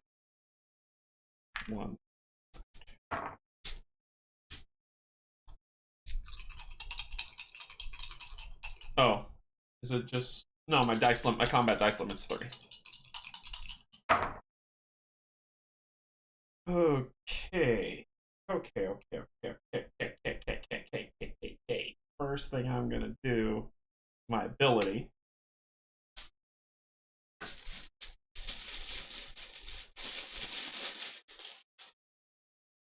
I don't care about that die. That goes in the pool. Oh my gosh. I know what I can... This ability right here. I know what I can do. Wait, why was there not another one in here? I wouldn't have spent that white. Anyway, we'll figure it out. Because I can make you a black. So I just need to add some more dice. That's all I need to do. I need to add more dice. I need to add... Her ability is going to solve this problem. Because I just need to get a 2 on a black. And then add more dice. That's it. That's it. I just need a 2 on a black and add more dice, and I won. Come on, show me what I need. Show me what I need. There it is. That, and give me 2 more black dice. You have a thing for adding black dice. Where is your add die? Add 1 black die. So you could play these 2. Basically, what's going to happen is I'm going to get that 6. So, and you're going to add 2 white dice and then use your ability. So here we go. And this should be, there should be a card that lets me add 2 stamina to one of your attribute rows from your supply, ignoring your usual limit. Add 2 white die. This one. And I think we got it. So here's my plan. I'll put these here. There's my plan. I'm going to make this a 2, right? With this. I'm going to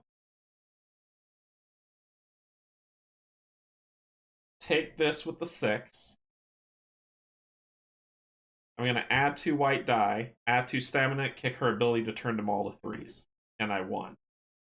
So let's see what happens. So I might not have to add a black die after all. So let's do this.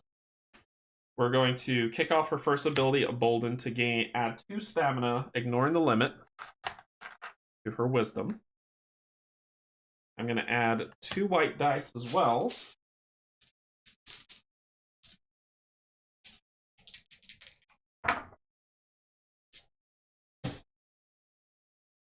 Okay. I am going to increase this to 2. I'm going to swap out this white 6 for that blue 6. And then she's going to pop her ability to get rid of 2 from wisdom to the pool to turn them all to 3s. 1, 2, 3.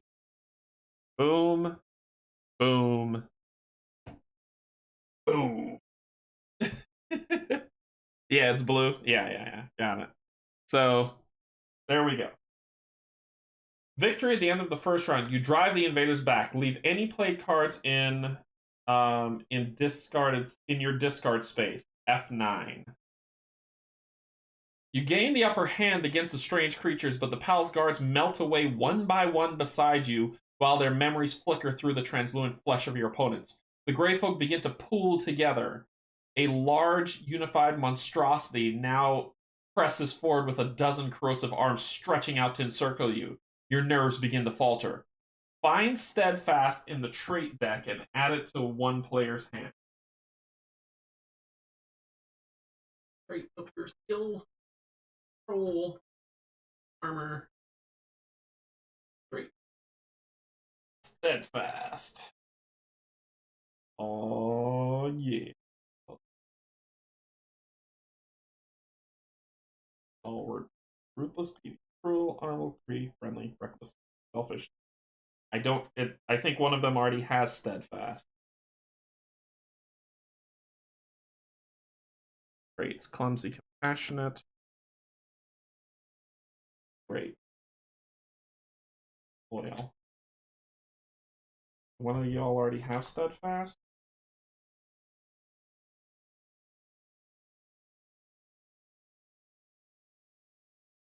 Yep.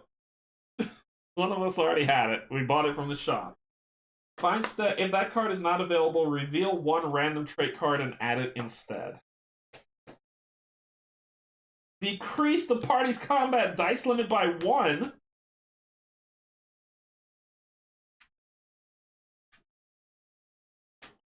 You suck.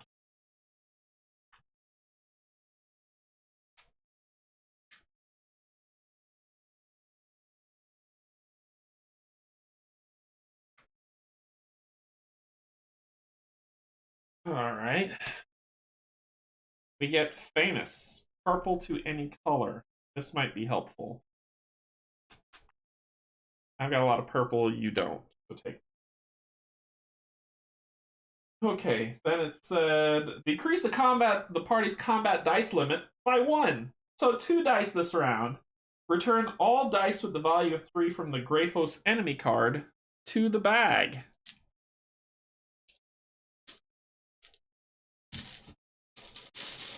If you're playing legendary mode, nope.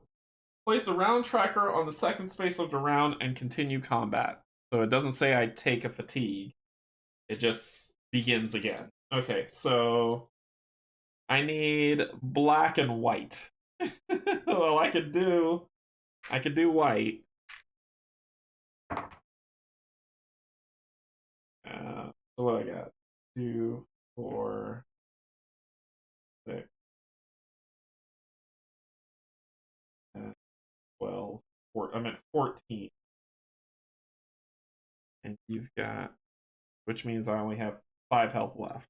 2, 4, 6, 8, 10, 12. I've only got 6 health left. I can't do anything about black. I can add black dice. That's not a problem.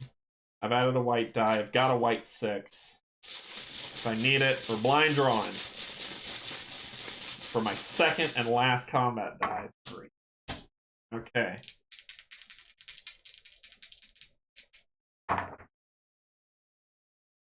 Okay. So can make any color 6 if I want. I can get any die I want.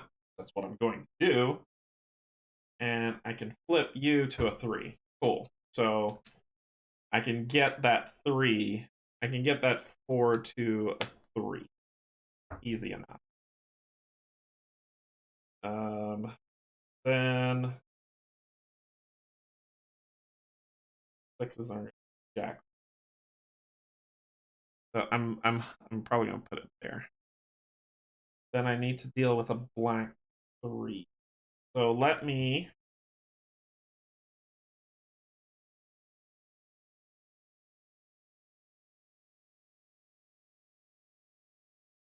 Fiend of Ineptitude would be clutch here. Gray matter will get me any random die.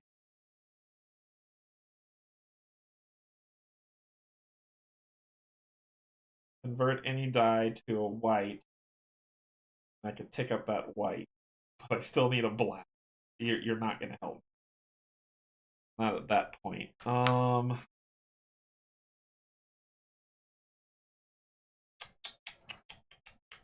I could do Grin Taker, and then the rest is on the boy. So let's do that.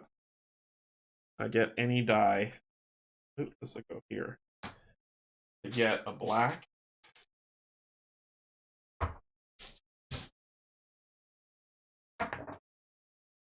One.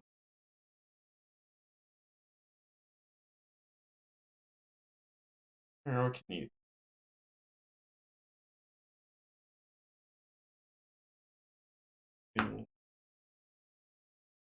Flip a 1. Flip any die to a 1 or 4. That won't help. I can use that if I need to.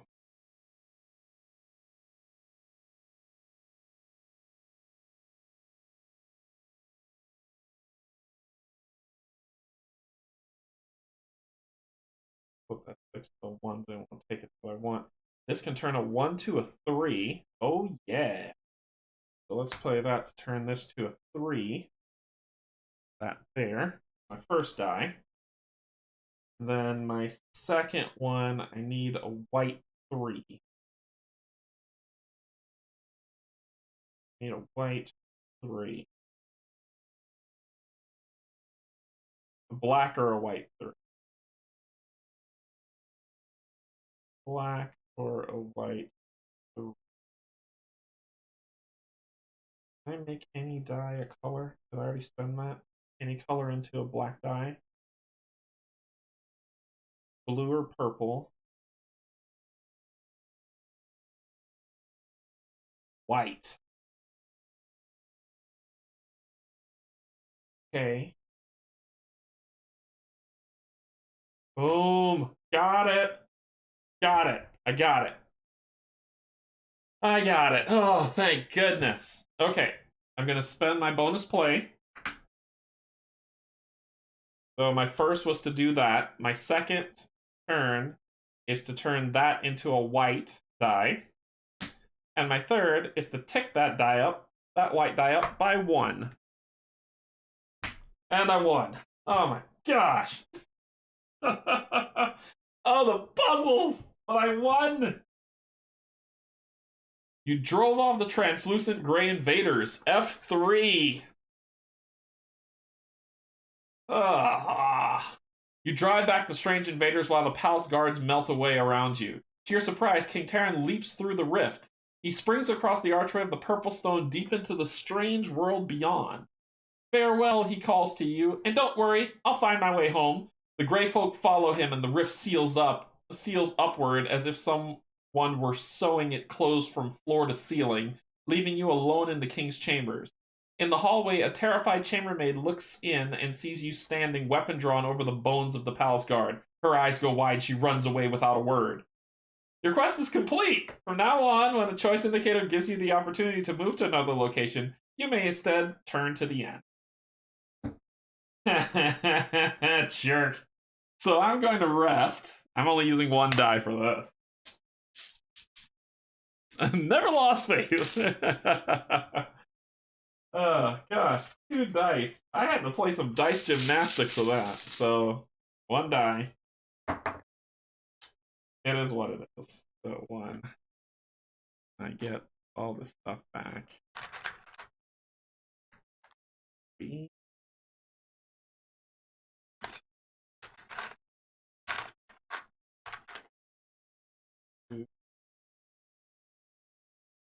I'm not done with the city yet. I still have pillaging to do. Okay, so I am going to see about using the focus.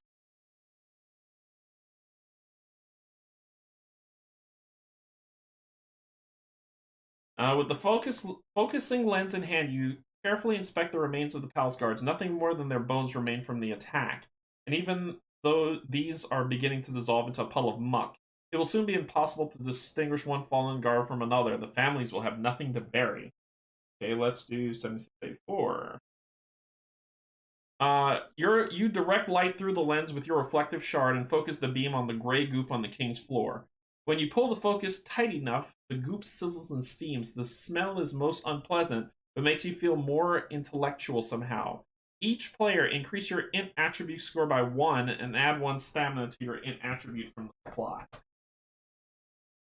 Cool. Right. So 3. I get a... Couldn't have used them all. And your int goes up to 3. This is why I got to use everything before the game ends. I'm going to look up I want everything. 3. Cool. What about the Wand of Truth? I can use another item. 67.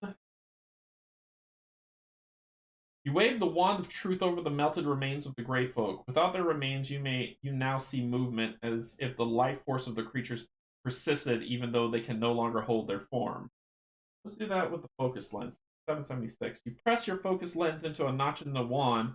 Together, they reveal that the furniture and wall dressings are made of simple elements like straw and planks of wood covered in a layer of delicate magic that not only gives them their appearance, but makes them feel softer and more comforting than any natural material. Okay, what about... We're just mixing and matching here. Mixing and matching. Let's see.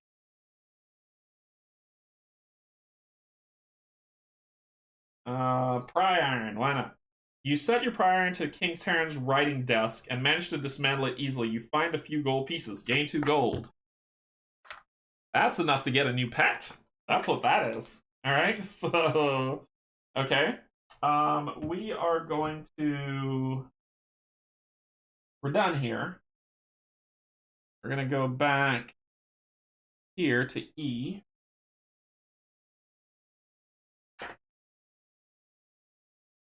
Let's see. E1.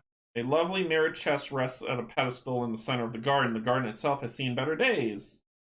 We go to E2, which if we have Vine, go to E3. Middle smiles kindly at you. Take care, she says. Your time will come to walk between worlds. We got the Wand of Truth. 7. You wave the Wand of Truth around in the garden. To your astonishment, every plant, down to every last blade of grass, is attended to by tiny luminescent creatures with wings. They sing to the plants, infusing them with life. Each player return 1 stamina for your fatigue to the supply. Oh, and I did long rest, so this is supposed to flip. Flip. Okay. Use another item. We did the magnifying glass to open up the chest and all that other stuff, so we're good. So I'm going to move now from there to the Grand Hall. I want all the XP because I'm updating this dice limit. It's getting on my nerves. Collect the XP and read on. It's eerily quiet in King Terran's Great Hall. In contrast with the chaos of colliding worlds outside, this hall is silent as a tomb. The heads of many Dragul generals and warriors are on display. These are King Terran's many trophies collected at every victory for Nalos during the long and bloody war.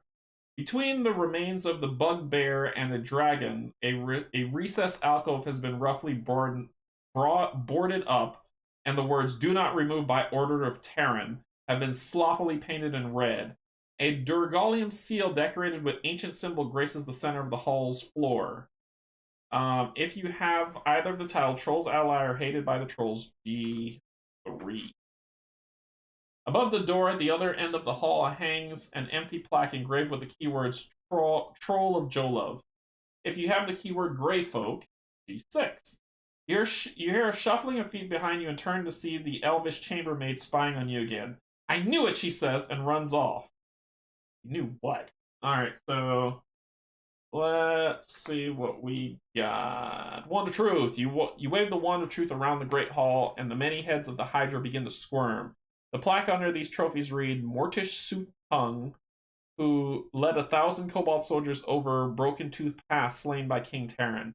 As you watch, the king's name vanishes and a new name, Bitsum of Orcum, appears in its place. Okay. Let's use the magnifying glass with that one. It's 776. The focusing lens fits nicely into the wand's curled notch. Together, they give you a vision of Terran sitting alone in this hall on one of two thrones. The walls are bare of trophies. A messenger arrives, crestfallen, and delivers the king's news that his wife, Queen Mamalia, ruler of Nalos, has died in battle defending her realm from the Dragul. In a flash, you are returned to the Hall of Trophies. Each player return one stamina for your fatigue box to the supply. Okay. Alright, then we'll do, let's do the glass this time. So 7684. 7684. With the reflective shard, you're able to direct light through the lens. It casts eerie shadows across the faces of Terran's trophies. For a moment, they look almost alive. Okay. Do 6784. You fit the shard of reflected glass into the Wand of Truth and wave it at each trophy. As you do, the skull of each is revealed. Together and in unison, they howl to the tune of a Dragul battle hymn, praising their gods and asking for a quick victory against their foes. Okay, what about 789 with the crowbar? Nope, nothing happens there. 76, we did that. 684, we did that. 689. You notice something scratched in the metal of the pry iron, so you inspect it carefully with your focusing lens. TN, it said. Okay. 84, just the glass. You look through the shard at the head of Gorgon. She was blinded in this role by King's Guard soldiers. In the reflection, she wears a blindfold. The snakes on her head writhe in your mirror, and her face contorts in a silent scream. Okay, then 84. So there's I guess we can do 84, 89. The Gorgon's head is blindfolded in the mirror. You reach out with your pry iron and pull the blindfold from her face. Her eyes glow red and look deeply into yours. You are momentarily transfixed. Her gaze is unnerving, but you are protected by the glass. Gain 1 XP. Hey, hey! And finally, just using the pry bar. You set the pry iron against the wooden planks covering the alcove and pull them away. In the space behind them, you discover an ancient Durgalium lever. Pulling the lever, you hear a grinding sound like turning metal gears beneath your feet. Record the keyword lever.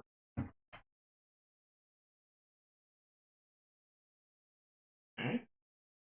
Reveal discovery card 11 and place 1 XP on it. Stuff's happening. Okay. Discovery card 11 and place an XP. This is why you gotta go back and discover stuff. So it looks like there's the Chamber of Secrets. Chamber of Illusion. This is star 3. So, but you those back to feet, yeah. Star 3. Star 3 is here. Okay. Alright, so for lever, we got that. And then we're going in, and Crystal Chamber has an XP on it. New area. H. Chamber of Illusions. If you have keyword vanish, nope. There's no XP, nope. Gain the XP. Keep on trucking. Like I said, tired of this nonsense. You descend a spiral staircase beneath the seal in the grand hall and find yourself in a long chamber with fully mirrored walls, floor, and ceiling. At the far end of this chamber, a Dragul chest rests on a pedestal. No matter which direction you look, you see an infinite repetition of your own doubles. They too tread uneasily through the hall toward the Dragul chest. Suddenly, you find your way blocked by knights in sparkling armor who seem to appear from nowhere. Push, pull, strike, or struggle, you find you cannot make contact with these knights, but they force you back to the stairs. Once your feet are off the mirrored floor, they march back to some unforeseen alcove in the depths of the hall. As the knights return to their posts, you notice that they make no reflection in the mirrors that surround them. Item time! So, we are going to use the Wand of Truth. You wave the Wand of Truth around in the air, and the knights vanish completely, clearing your way to the treasure at the end of the mirrored hall. Each player return 1 stamina from your fatigue box to the supply.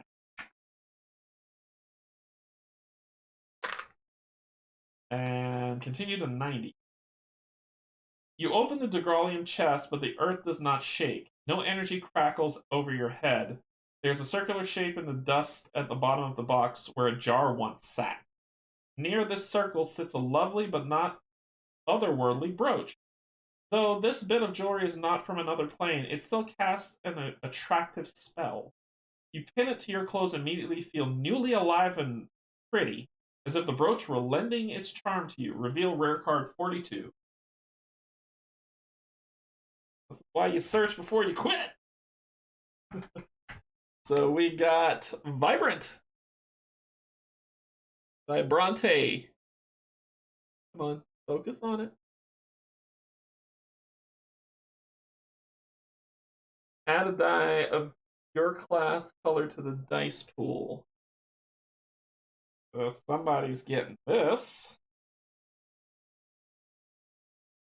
This is black. This is white. We've got we've got that hands down. I'll give it to you.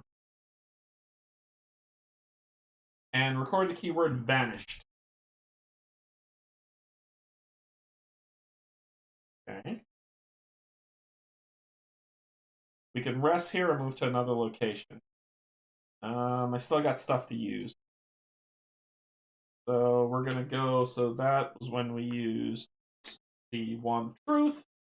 We're gonna use the Wand of Truth with the focusing lens. You slide the lens into the wand's curled notch, then direct them at your own appearance in the mirrored wall. Every pore and blemish in your skin becomes enlarged to the point where you find it hard to look at yourself. That's funny. Okay, so 67, 84. You slide a reflective glass into the wand's curled notch, then wave them at the mirrored walls. From a moment, every mirror around you reflects an image of some other plane. You see landscapes of fire and frost, life and death, secrets and knowledge. Use another item. This is the Wand of Truth and the Pry Iron, which is what I have. You wave the Pry Iron in the air while holding the Wand of Truth by your side. The Pry Iron casts no magic.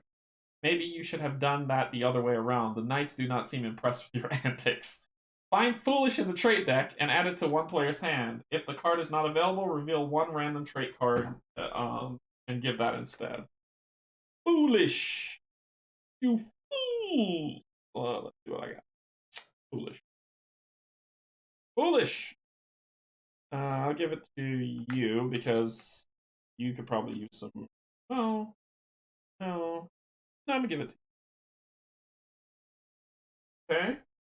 Use another item. We're still going. We're going with the focusing lens. Looking through your focusing lens, you see a distorted image of the knights. They're no less menacing or impassable. Then we'll mix that with the shard. With the reflective shard, you're unable to direct light through the focusing lens. The beam cuts right through the knights, but they remain unmoved. We'll do that with the pry bar. You look at the knights through the focusing lens and swing at them with your pry iron. So the lens you see is not that great. Okay, so I think 84, which is shard, 84, 89, 89, and we're good. And we're good in this room. So we're done. So move back to G. G1. It says, among the heads of fallen Dragul lies a boarded up alcove painted with the words, do not remove by order of the king, but I've already popped that bad boy open. That ain't true.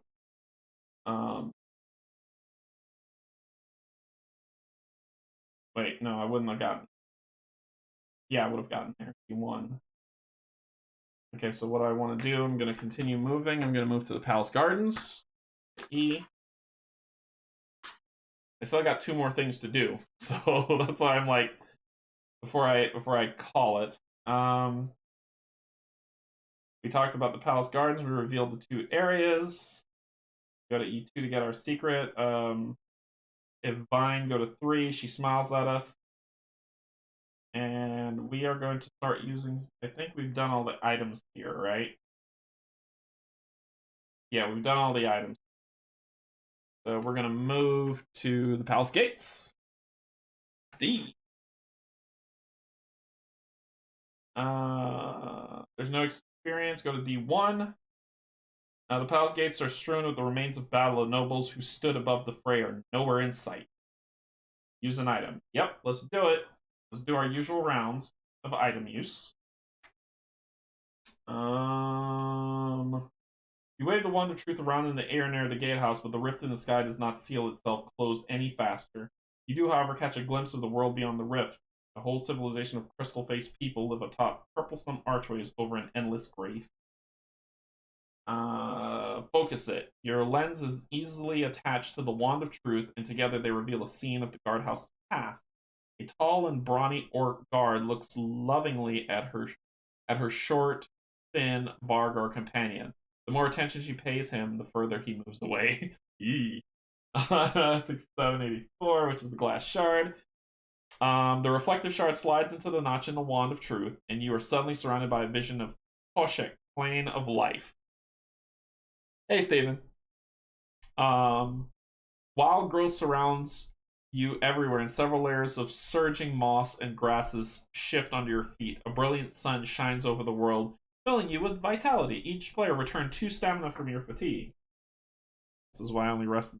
Maybe that's why it's a good thing I only rested once. I'm getting some health back here. Use another item, 6789. You pry open a loose stone from the inside of the gatehouse, then wave the wand of truth over it. You find a spectral impression of a former note left by a palace guard named Smirnik.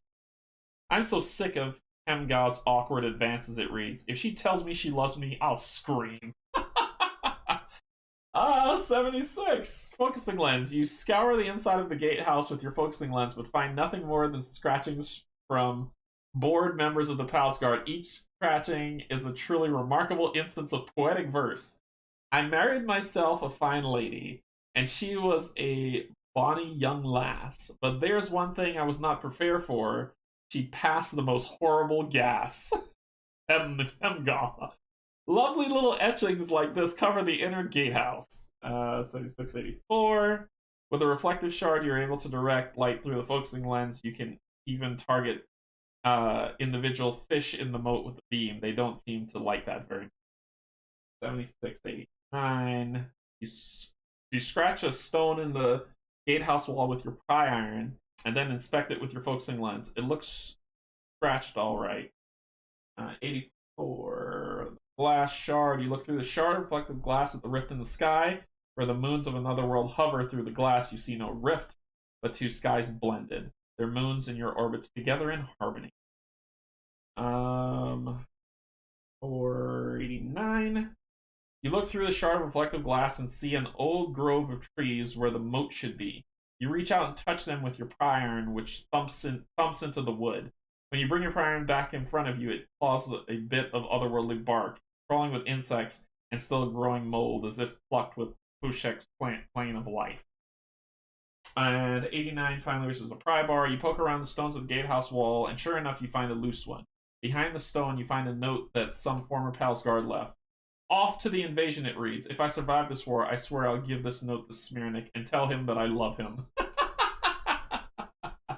This is amazing! Okay, so we finished that. Let's go to this encounter, which is encounter 1. I'm going back to buy my pet. We're not done until I buy my pet. So, from the corner of your eye, you notice movement in an alleyway. Oh, and I was supposed to get all this stuff back when I rest. Sorry. Okay. From the corner of your eye, you notice movement in the alleyway. Treading cautiously, you spy a familiar halfling prying open an entrance to the sewers. It is Rose, the blacksmith from Jolov. Her cloak is covered in dust. You notice traces of explosive bluestone powder on her shoes, and you see the Starlight Door insignia in her ring. It seems Rose had a role to play in the cult's plot against Sabak. Sneak up on her while she's distracted, beat her butt, or approach Rose to talk or allow her to escape. I'm going to approach her to talk. She's got some explaining to do. 44.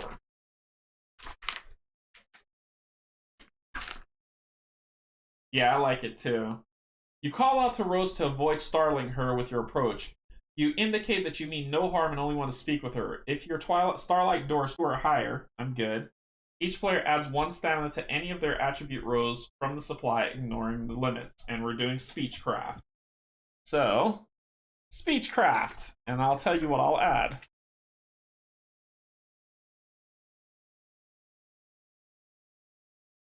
Speechcraft 2. So this is purple, green, blue, and white.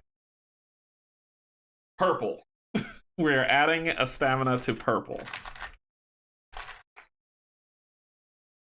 Now, let's jam, lady. We got to talk.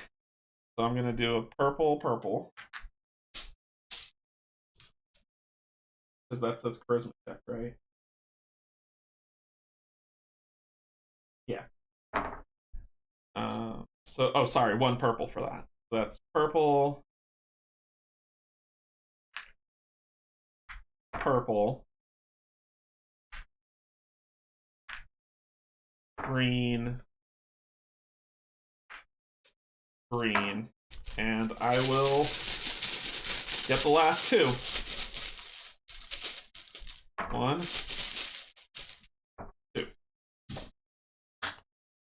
I like how Roleplayer does their map, so I choose first map referring to secret project. oh, okay. All right. I'm curious. You got me curious. I'm curious. So 4. So that's 6. That might be able to work with that. So let's see what we're doing.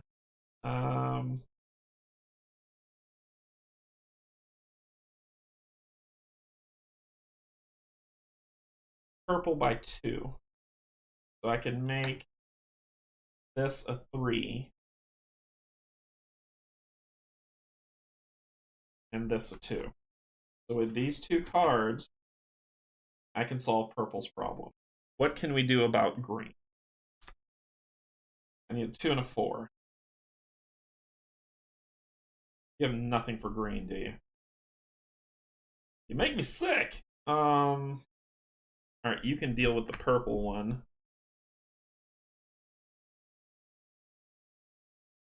Any color to a red or black. White to any color. You roll a red.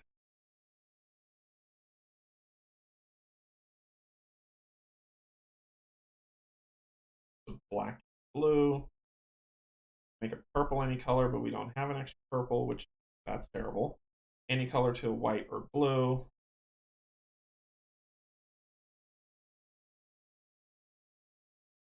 You can add 2 whites, or you can add any dye of your color. I think that might be your thing for help them, so I'll take down that. So both the purples, I can get another green, but what can you do with green? Flip any die to a 1 or 4. Oh, 4. That's 2. And then another green, decrease it by 1. And we got it. Playing the bonus play. So, flip any die to a 1 or 4.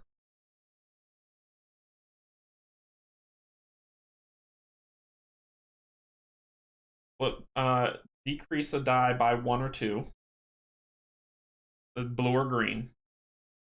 So that's my 2, and then my extra die play, decrease a purple by 2, taking you to 3.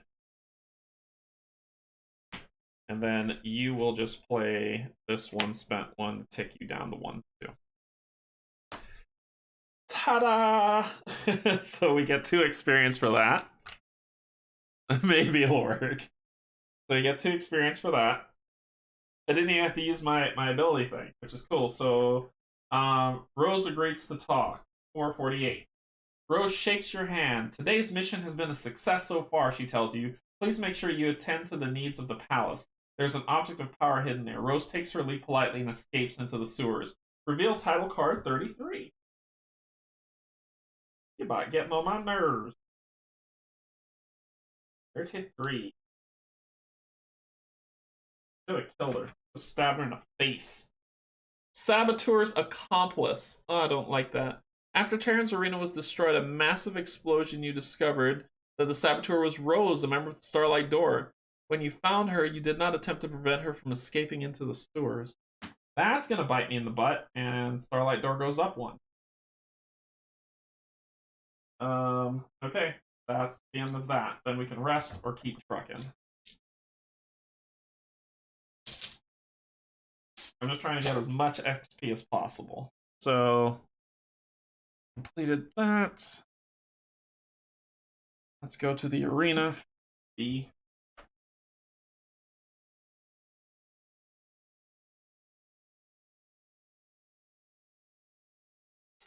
Do I have the keyword temple? No. Let's see. Go to B1.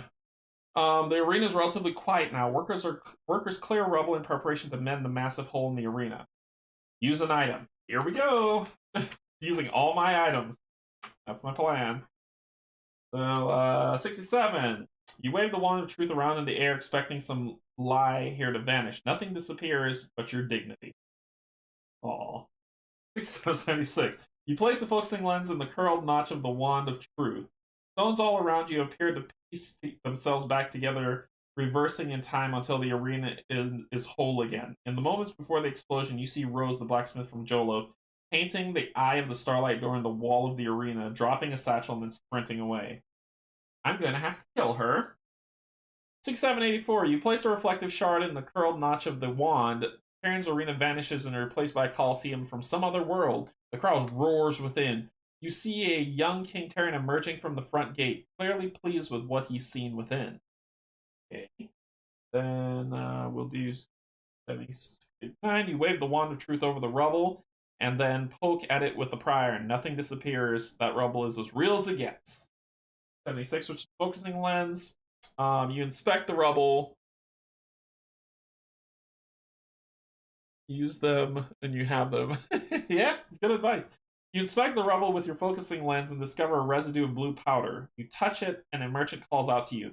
Be careful with that. It came from the device they used to put a hole in the arena. You question the merchant further and learn that a halfling woman with a strange ring planted a satchel near the wall and then ran off before anyone was wiser. Return 1 stamina from the fatigue box to the supply. Okay. 4, 6, 7. We're getting a little better. Okay. What else we got? 76, 84. With the reflective shard, you're able to direct light through the focusing lens. The beam creates a focus point of light, even at a great distance. You find yourself illuminating the faces of statues at the top of the arena's remaining walls. One is of a tentacle-haired gladiator with needles covering his body. Okay. 76, 89. You poke at the rubble. Nothing happens.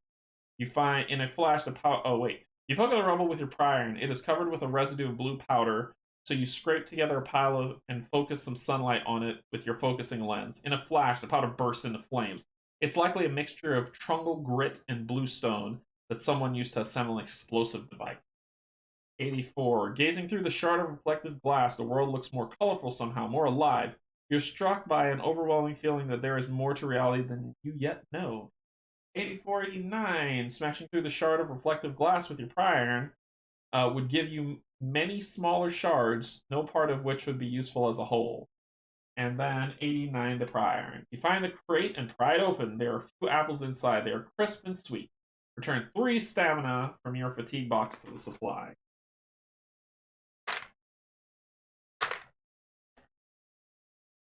Okay. So we're finished there. I'm going to take a rest. Jeez. Eat.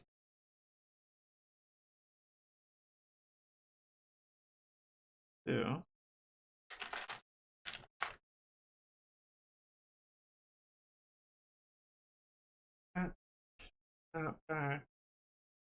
Good. Garbage. Straight garbage. Okay, so let us move to the Temple of Ulos. I think I did everything at the temple. But no, I got the Wand of Truth, so I might be able to do some more. So the Temple of Ulos. If there's no XP at the location C1, statues of ancient god looks down at you as you explore the sanctuary. And here we go. So using all my items together as we figure this crap out. I'm going to kill them when I find them.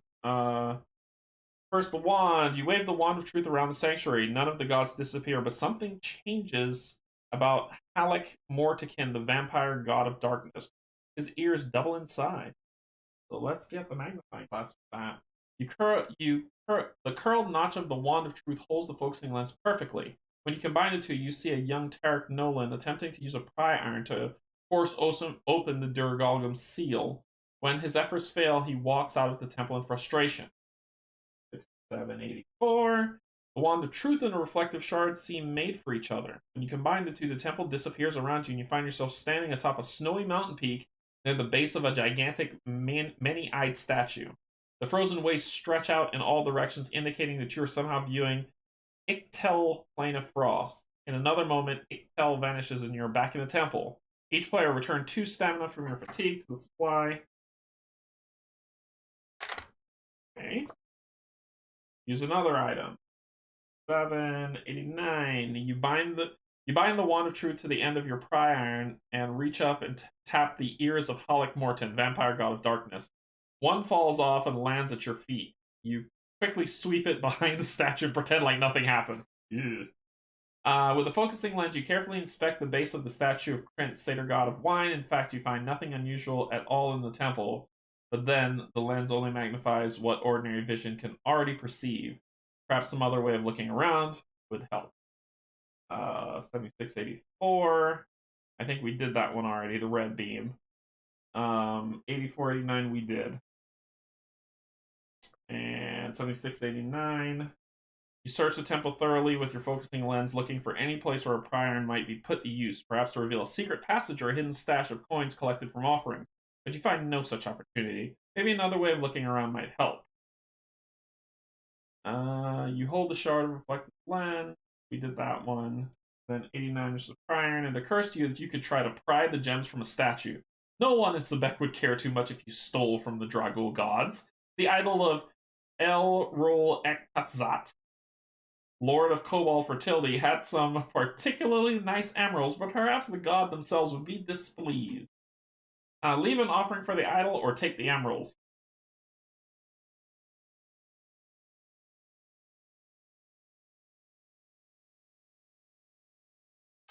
You pop the emeralds from the statue of El Roxikakapa.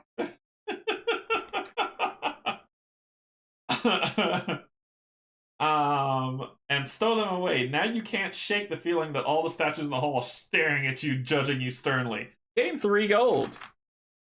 You daggone Skippy, I stole it. Y'all suck. And I go -1 on Dragul.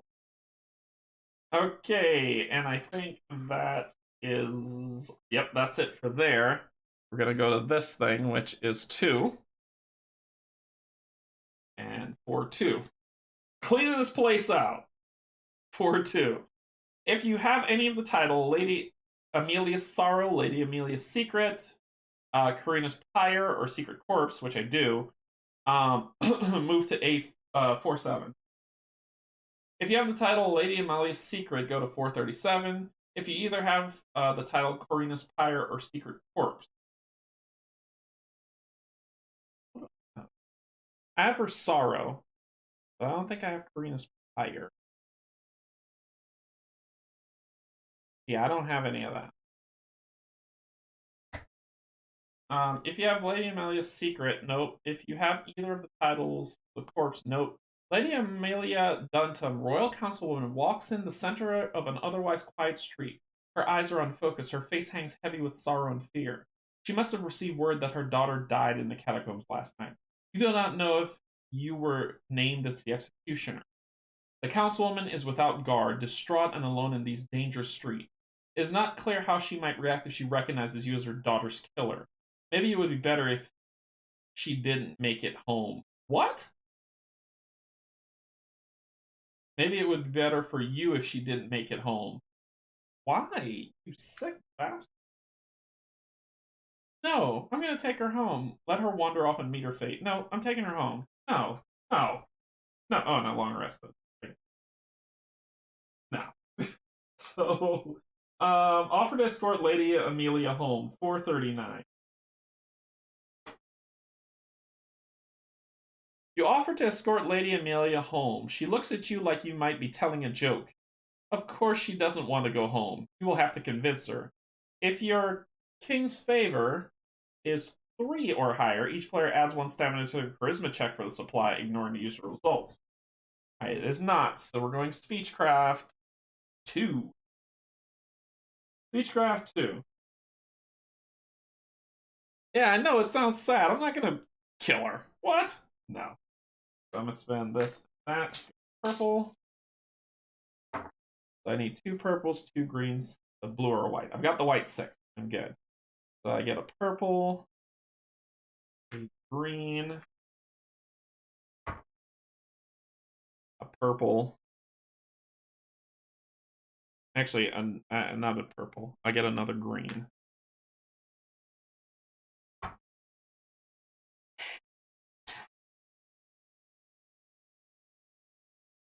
I've got the white covered, and I have ways to generate a purple, so I'm gonna random draw the rest.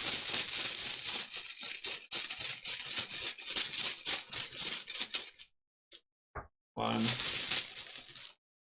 2, 3. All right. 2, 3, 2, 4. Here we go. Okay, so I got a 2.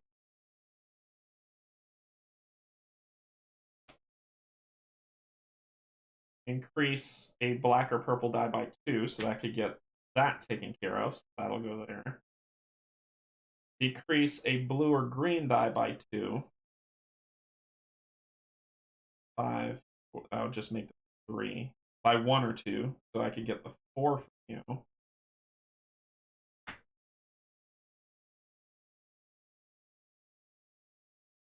Flip any die to a 4.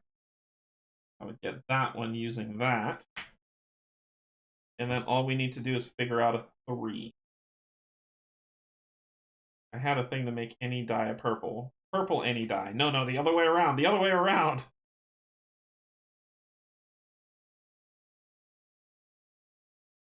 A white in the any color. That's not gonna work.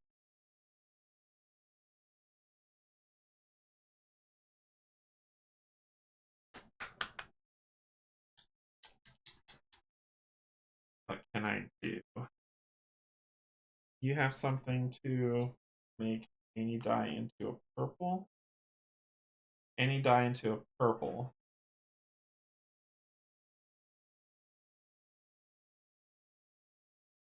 I just need the green, right? So from what I had, flip any die to a 1 or a 4. Green 4. Done. I got the white 6, which I can switch out with the red. Turn a purple, increase a purple die by 2. That one goes, so that's a purple. And decrease a green by 2, which is a 5. Wait, why would I do that? This is the 4. Oh, wait. Decrease this by 2. 6, 5, 4. That'd be the 4. Then I need to switch something to a 1 or a 4. That's this one. 1 or 4. Decrease this one by 2 to make it a 4. Sorry. Dang it. 1 or 4. So this will become a 4. 4 is gone. If I decrease a blue or green by 2, this will turn into a 3, which will not help me. So that's out of the picture. Increase this by 1 or 2, so I'll get that purple. So I've got 2 of them so far. So I've got the purples covered, and I've got 1 green and the white, which means I need a green 2.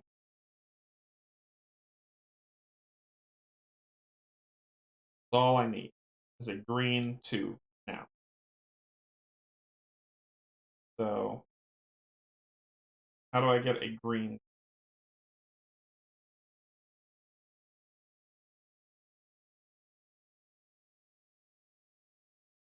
Have something green in here. This will flip a green to a 1, but it won't increase it.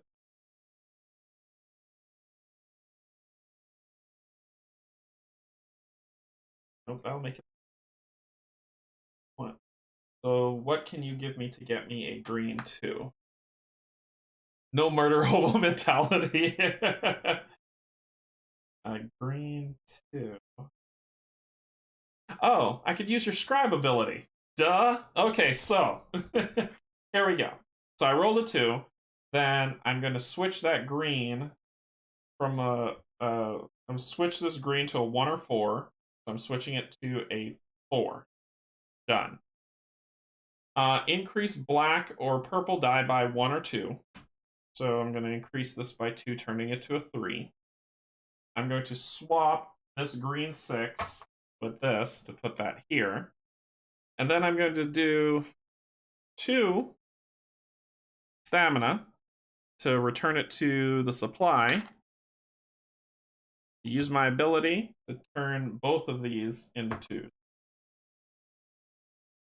Done. Come on, lady. Come on, sister. Let me take you home. So she reluctantly agrees to return home. So 441. Lady Amelia hears the wisdom of your words and agrees to go home. When you reach her estate, she gives you a few coins for your trouble. Gain 3. I think I might be getting 2 pets.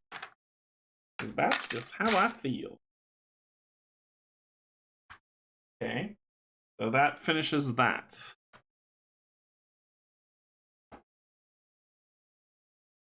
Back to the barracks. So the barracks. Mintok and Shrimp are hard at work feeding and cleaning their beasts. While at your location, you may buy cards in the marketplace. If it's 2 or higher, my King's Favor, which it is, the price of each card at this market is decreased by 2 gold. So they're 4 each. If you buy a familiar, add its card to one player's hand and add the matching familiar die to the dice bag. So I've got, so they're down by 2 gold each. That's what it says. So that means instead of it costing 6, it costs 4. So that's 4. That's 4. Oh, and that's 4. I get all 3. I'm getting all 3 of those bad boys. So 1, 2, 3, 4. 1, 2, 3, 4. 1, 2, 3, 4. So, yep, if your King's Favor is 2 or higher, and it is. Come, my pretties. Join the revelry. I'm buying all 3 of them. I got a weasel, I got a honey badger because he don't give up, and I got a silver warthog. So I'm buying all 3 of them. Awesome. Spend all this money to upgrade some decks. Okay. So, green, you, definitely. Blue and purple, you get those 2 pets. And we'll add those dice to the pool. So we've got a blue and white. We've got a black and purple. And we've got a red and green. These are the new dice in our dice bag.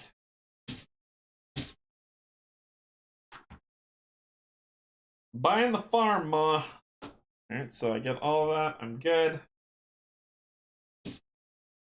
Cool. Alright, so we bought everything. Now it's time to use all our items before we go to the end. So 67, you wave the wand of truth over Mintok, and he suddenly looks perplexed. You know what, he says? I never wanted to be a gamekeeper. This was all Father's idea. He seems very upset. Alright. Let's see, 67, 76. You place the focusing lens in the curled notch of the wand of truth. Everything suddenly looks more crisp and clear. You see Mintok through thoughts materialize. He seems to be considering his career choices. A90. After a moment, Mintok decides he needs a replacement so he can explore other options in life. It seems he thinks you would make as good a gamekeeper as anybody. He teaches you the skills of his trade. Record the keyword trained. Okay. Find Entrap in the skill deck and add it to one of your player's hand. If the card's not available, reveal a random one. So, new skill! You leveled up!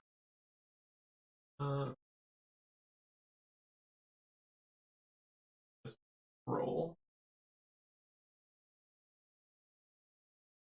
Entrap.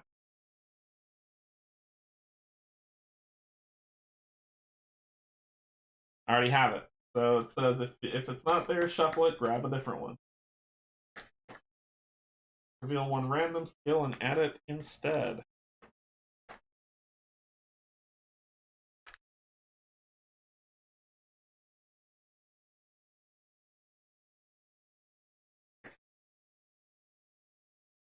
Silver Wand Arc with a Gatling gun. Alright, what do we get? We got Speculate. Roll a die and return stamina from one player's fatigue box to the supply equal to the result. Wow. Wow. That's amazing. Okay. Use another item. So where were we? We were there. 6784. The reflective shard slides easily into the curled notch of the wand of truth. Silvery threads emanate from the heart of Mintok and Shurteps, connecting them to their beasts. The wand summons a similar thread from your own heart and ties you into their web. For a moment, you feel at one with every living creature in sight. Each player return 2 stamina from your fatigue box and gain 1 XP. The XP is abundant! Alright, use another item, 67, 89. You show Mintok the wand and the pry iron. He stares at them for a moment, then at you. What are you trying to do here, friend? He asks. When you don't have a good answer, he shrugs and goes back to work. Yeah, I probably shouldn't beat him to death with that. 76. You inspect Mintok's beast closely with your focusing lens. He chuckles. They're well cared for, he says. No parasites. You don't need a special lens to see that. 76, 84. You catch a beam of light with a reflective shard and focus it with your lens. It gets in Mentok's eye and he begins in rage. Get that out of my face, he shouts. Then he turns to tend to his animals and calm himself. 76, 89. You offer Mintok the pry iron and your focusing lens. He takes a close look at the workmanship of the iron, taking note of the scratching. Well, I'll be, he says. Looks like this belonged to Tarek Nolan. I'd get rid of it if I were you. And 84, look around Mintok's shop through reflective shard. Everything takes on a special glow. Minthrock and Shortep appear connected to their beast by silvery threads that emanate from their heart. Aww. 84, 89. You hand Minthrock the reflective shard and hold out the pry iron. You want me to smash it for you? I wouldn't do that. Looks like a shard from mirror from Mikto. After a moment's reflection, he hands the shard back to you. Nope, I don't like that at all. Looks like trouble to me. Then 89 is a pry iron. You show Mintok the pry iron. He doesn't seem to impress. You're welcome to keep it. Might help you build some muscle. Each player add 1 stamina to your con attribute, ignoring the usual limit. We're done here, but sure. Do that. And then that's it. All right, we're going to the end. We've done it all. We've cleaned this place out. So we're going to the end. The end.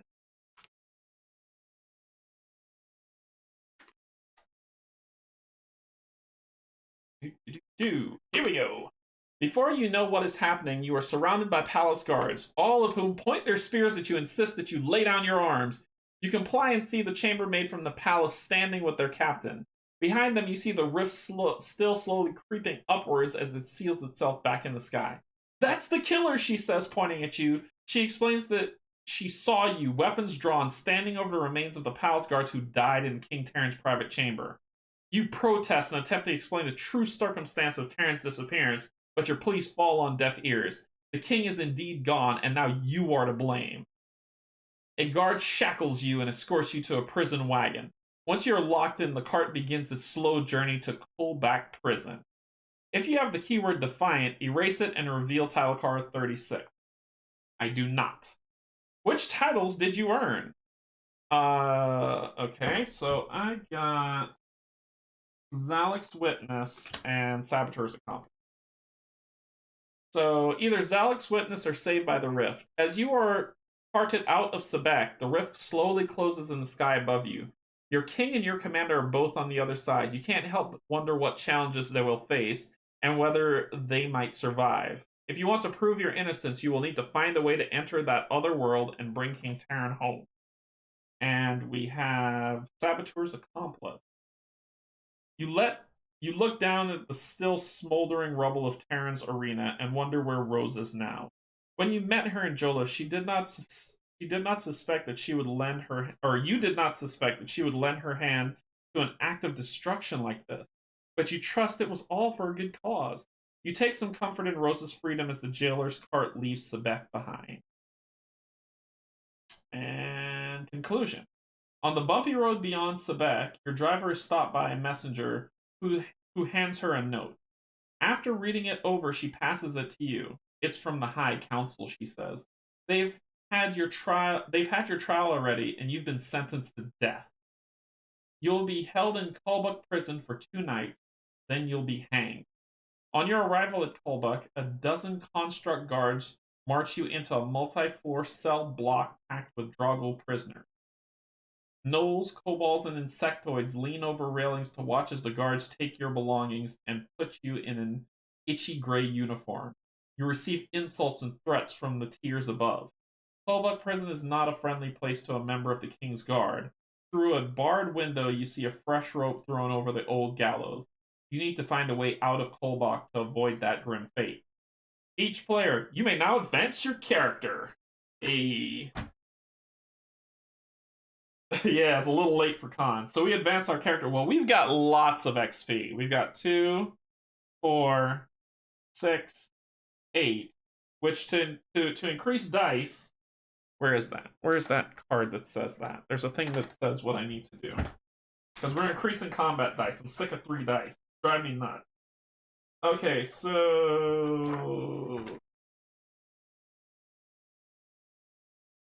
let's see. Here it is. So advancement. To increase your party's combat dice limit by 1, current combat dice limit plus 5, so it's 8. So 2, 4, 6, 8. 8 XP changes this thing from 3 to 4. 3 dice is just off.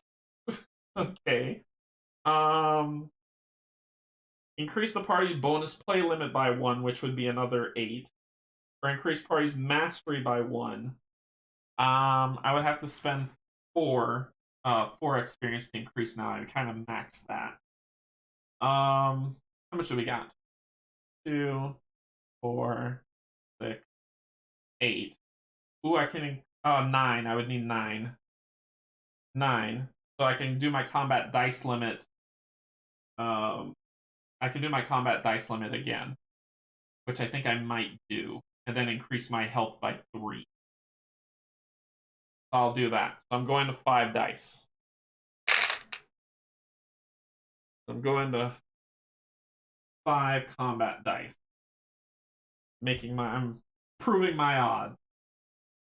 And then I'm going to increase my health for both my characters by 1, 2, 3. So your health will...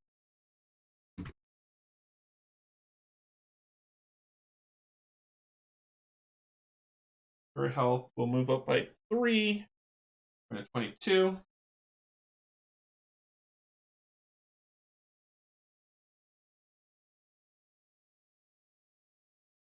Proper.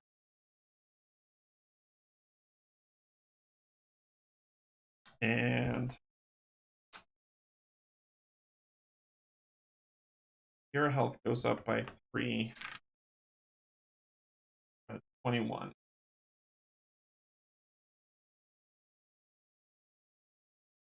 Yeah, there we go. So we got 5 combat dice now, even though we're still stuck at 2 card play limit, but we can work with that. At least we got 5 dice we roll now instead of 3, which is great for combat. So we got some really great upgrades. We got all the good stuff, and the next book that we're going to be playing